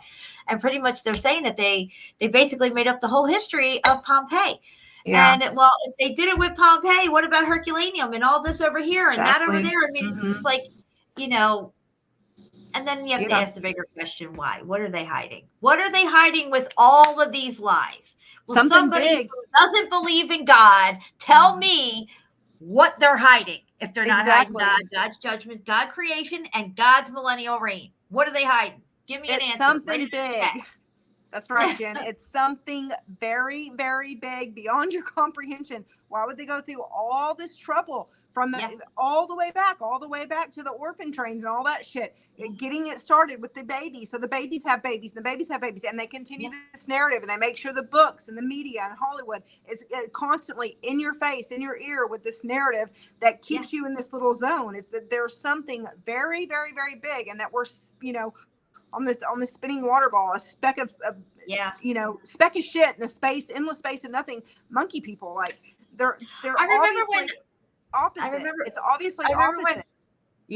When flat earth kind of came up and stuff, and in the beginning, before I got really deep into the flat earth research, it was like, oh yeah, we know the moon landing's fake. That was like the first thing that kind of like you're kind of like starting to go into flat earth, and the moon landing's fake. You know, we've all heard that over the years, but the layer of fake truth that they put over it was, oh, well, it's fake because we really couldn't go to the moon. You know, we never really went. We just didn't have the equipment. We didn't want to lose the space race, so they faked it. Okay, well, we swallowed that for a while. And then along comes flat earth. It's like, oh, of course we didn't go to the moon.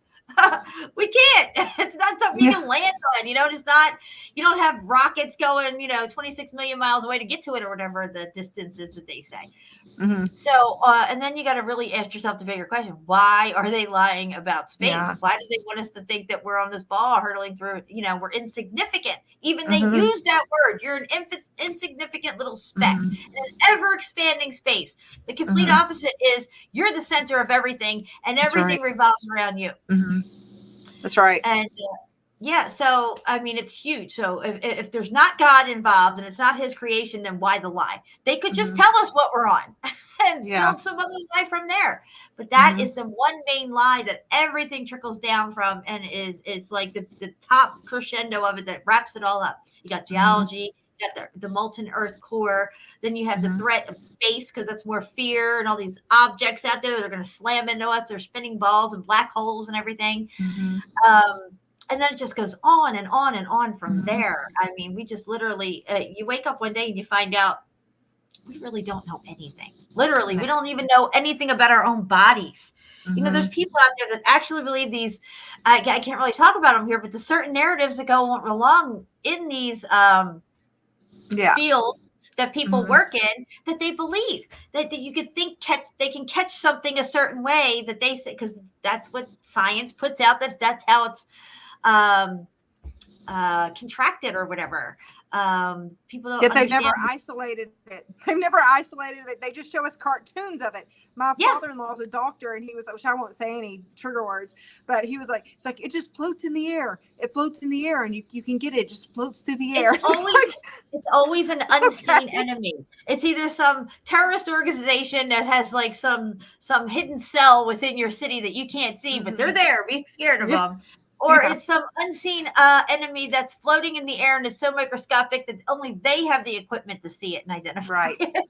But even the doctors are compartmentalized, you know, because they probably touch one little section of toxicology, and they don't even know how it works really, because you didn't go deep enough in toxicology to go how viruses, you know, cannot live through in the air. That's why they had to be in an airtight location when they use these viruses. You know. I'm going to tell you why that word came about. In my opinion, okay, this is in my head. I haven't researched the word and where it came from. It's Latin and all this other crap. I don't care. I'm going to tell you why this V word, I don't even know if we're allowed to say it anymore, is out there, and why everybody has latched on to the V word. Because there's a B word that nobody's talking about, and that's the real culprit in most of your infections, and it's called bacteria, and that is a real thing. Yet you don't hear any of these jackwagon people out there who have PhDs and everything else piled high and deep next to their names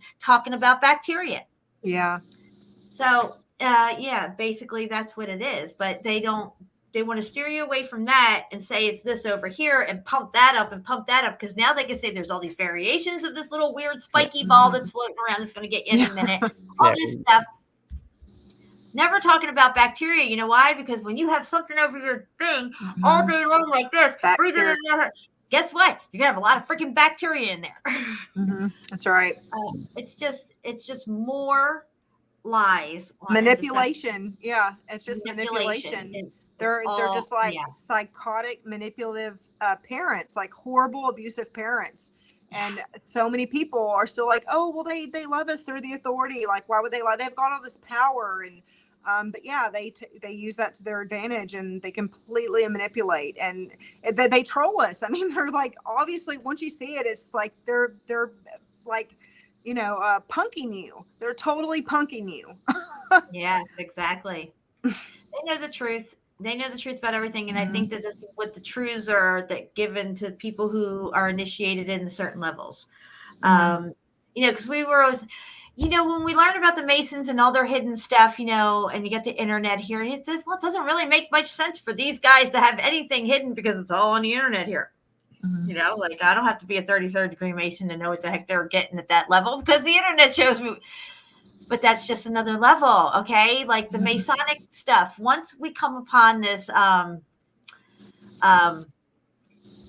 X factor, God's judgment, whatever you want to call it, this thing that happened here in our realm that really destroyed a lot and melted a lot of stuff, you start to really realize what these drawings and depictions actually are talking about here, and why that they don't use words and they're using symbols. It's because they share the meanings with their family, their generations, and that's how they decode them. So, to us, we're trying to look at them thinking, well, what's this lady with kids crawling all over here? And then you got the beehive and the ark and these two pillars and the checkerboard floor and the sun and the moon and some star right here with an eye on it. Like, what's this mean? And I think when you get down to the root of it all, it's them keeping an eye on the beginning, the middle, and the end of the short season of Satan. Yeah, it's a language, clearly. Within their artwork. Yeah, it's clearly a language that they understand. Or if I was in their posse and I knew all what it meant, I could just translate to whoever, the eye means this and this and this. And then the language, so then you can look at the artwork and understand it and decode it. Yeah, because this is why it's so prevalent that like the all-seeing eye and it's Lucifer and it's this and this. I mean, if this is all really their secrets, there's none of them hidden, right? Because you can find it on the internet readily. Okay. Yeah. So that is what I'm saying. That's another level of like controlled, controlled lies that are masked as truths, right? Oh, you got somewhere. Oh, look, see, this is the pyramid capstone. It's all-seeing eye. It means Illuminati and all this stuff. And I always wondered, why does this eye look human? If it's Lucifer's eye, shouldn't it be like some reptilian eye or something? Why is it a regular old eye? It's because it's our eyes. It's man's eye looking at Polaris, because Polaris plays a key in this. They always told us there was going to be a pole shift. They used to pump that up a lot around 2012, a pole shift. There is going to be a pole shift, and there was a pole shift, and it seems to be maybe an event that occurs cyclically throughout this plane at certain times. I don't know, but it definitely plays a part with whatever's going on below us. They worship the black hole sun. Why would that be? Yeah. Maybe that's when they know when the short season's coming and they're looking forward to it. I don't know. But there's definitely a lot going on underneath of us that they don't want us to know, for sure. Agreed. Yeah. And the reason that they use God, but the fake God to do all these things, because they use God to wage war. They use God to do a lot of things, but because people will rally to defend God, but these people that rally to defend God, they're also lost, and they have been traumatized, and they're trying to find something to hold on to. And we all know that there's something bigger deep inside of us. We all have an experience at one point in our life that nobody can explain it, except there must be something like going on. And that's why they can use this to make people think that this is God trying to make you do things. But God cannot be like seen or shown. It can only be felt, you know. You can only Yeah. be felt in your heart. It cannot Yes. be, you cannot see it, but if you go see it, that's why I called it like the false God. It's everything that the Vatican or any churches try to make you see God as something, but for Well, me, they've you corrupted can anything see that it. was pure Yeah. and holy and here from the millennial reign. I know. I mean, the Vatican could have been the epicenter of the millennial reign at the time. And, you know, like any Yeah. criminals would come in and, okay, well, that was the police station. That's where they took care of the crime and the criminals. Well, now we're going to take over the police station and we're the criminals, just us criminals, just this criminal system. Yeah, but Um, they could have used anything, but they use God as a perpetuator to do their bitings because, you right. know, not if even if you never seen or you know that there's something that's Yeah. going on here and Yeah. nobody can explain it, and you know, just like a seed, nobody can create a seed or create some dirt, you know, where you know it's not from space or anything, you know. The Yeah. seed never came from space, you know. Yeah. Yeah. It's like If you want to, this. I was going to say yeah, that the same way that they took the heavens and gave us Star Wars, the same way that they took these old world buildings and told us it was these pioneers and cowboys building the shit, or the Romans or whatever, they did the same thing with God, because we all know in our gut that there is something that we're not from a primordial soup. That's the other story they give you if you want to be a hard ass and think like, oh, there's nothing to the spiritual realm or whatever. But right. obviously there's something very deep that's non-physical, that's beyond this, that we know consciousness. That's why all the quantum physics, like we can't locate it, but we all know it and experience it, know it's real. And I think Shapu, what you were saying, to me makes me think that they've taken God and they've directed it for wars and for division, that it's this God and this God, all these kind of things, to really just continue to stir the pot, like they do with all the other, with the heavens and with the geology and all of it. Like all the big pieces have been very manipulated, and we know what their story is because it's easily accessible. It's on the mainstream, it's on the news, it's in the Hollywood movies. We know what their story they're pushing and their controlled stories are, because it's very accessible. Yeah, Yeah. exactly. Yeah, because they try to use this word of God to talk to you about it, but the relation with God is only with you and God. For everyone else, there's no other relation with God except for you Yeah. and Him. There's if Exactly. someone tries to tell you something now, it will be like a false God, I guess, because it's only one between you and Him. Yeah. It's like your conscious. Your conscious has like an umbilical cord to the creator, like it's a very individual type of unique connection that can't Well, you just just be. reminded me of the silver cord that they say is between us and our soul when it floats out of our Mhm. body, and we're still connected to our body because of that silver cord. But when it's disconnected, that's when you It snaps your and you soul go. completely leaves your body. Mhm. But if you're having like a near-death experience and you haven't quite crossed over yet, but your spirit has kind of like elevated out or floated out of your body, it still has that like silver cord connection. Mark Reeves says that my name, the TruthSeeker69, doesn't sound very official.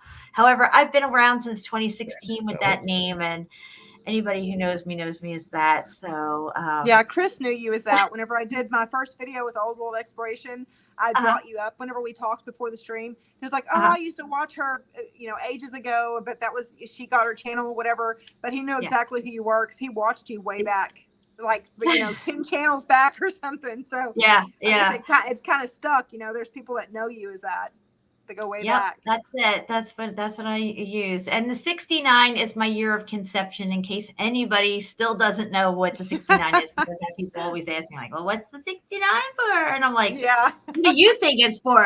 Like, I was born in 70. I was conceived in 69. It sounded better. TruthSeeker69 than TruthSeeker70. I mean, I think it sounds better. Yeah.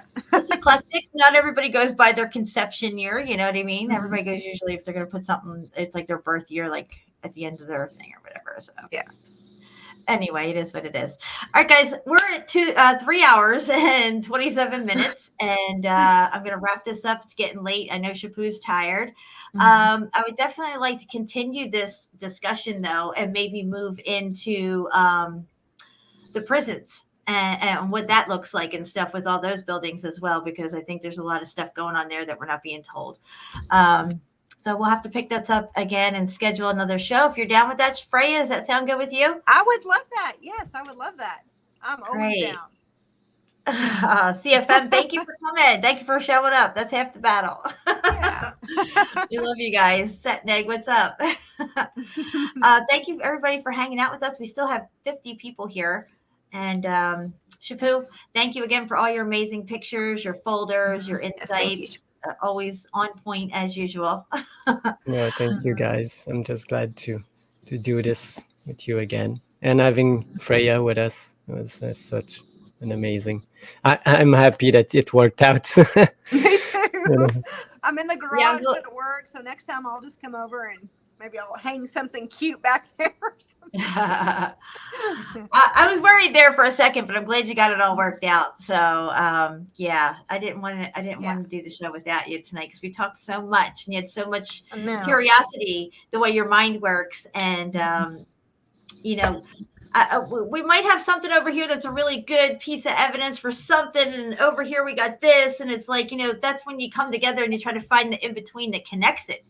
And even if it connects just a little, it's connecting, you know.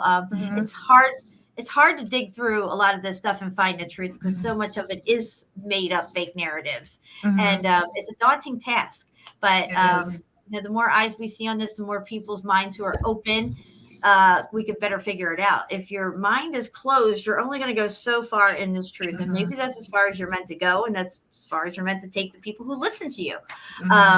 If your mind is open, you'll be more curious. You'll get more answers. You'll be able to brainstorm better with other people.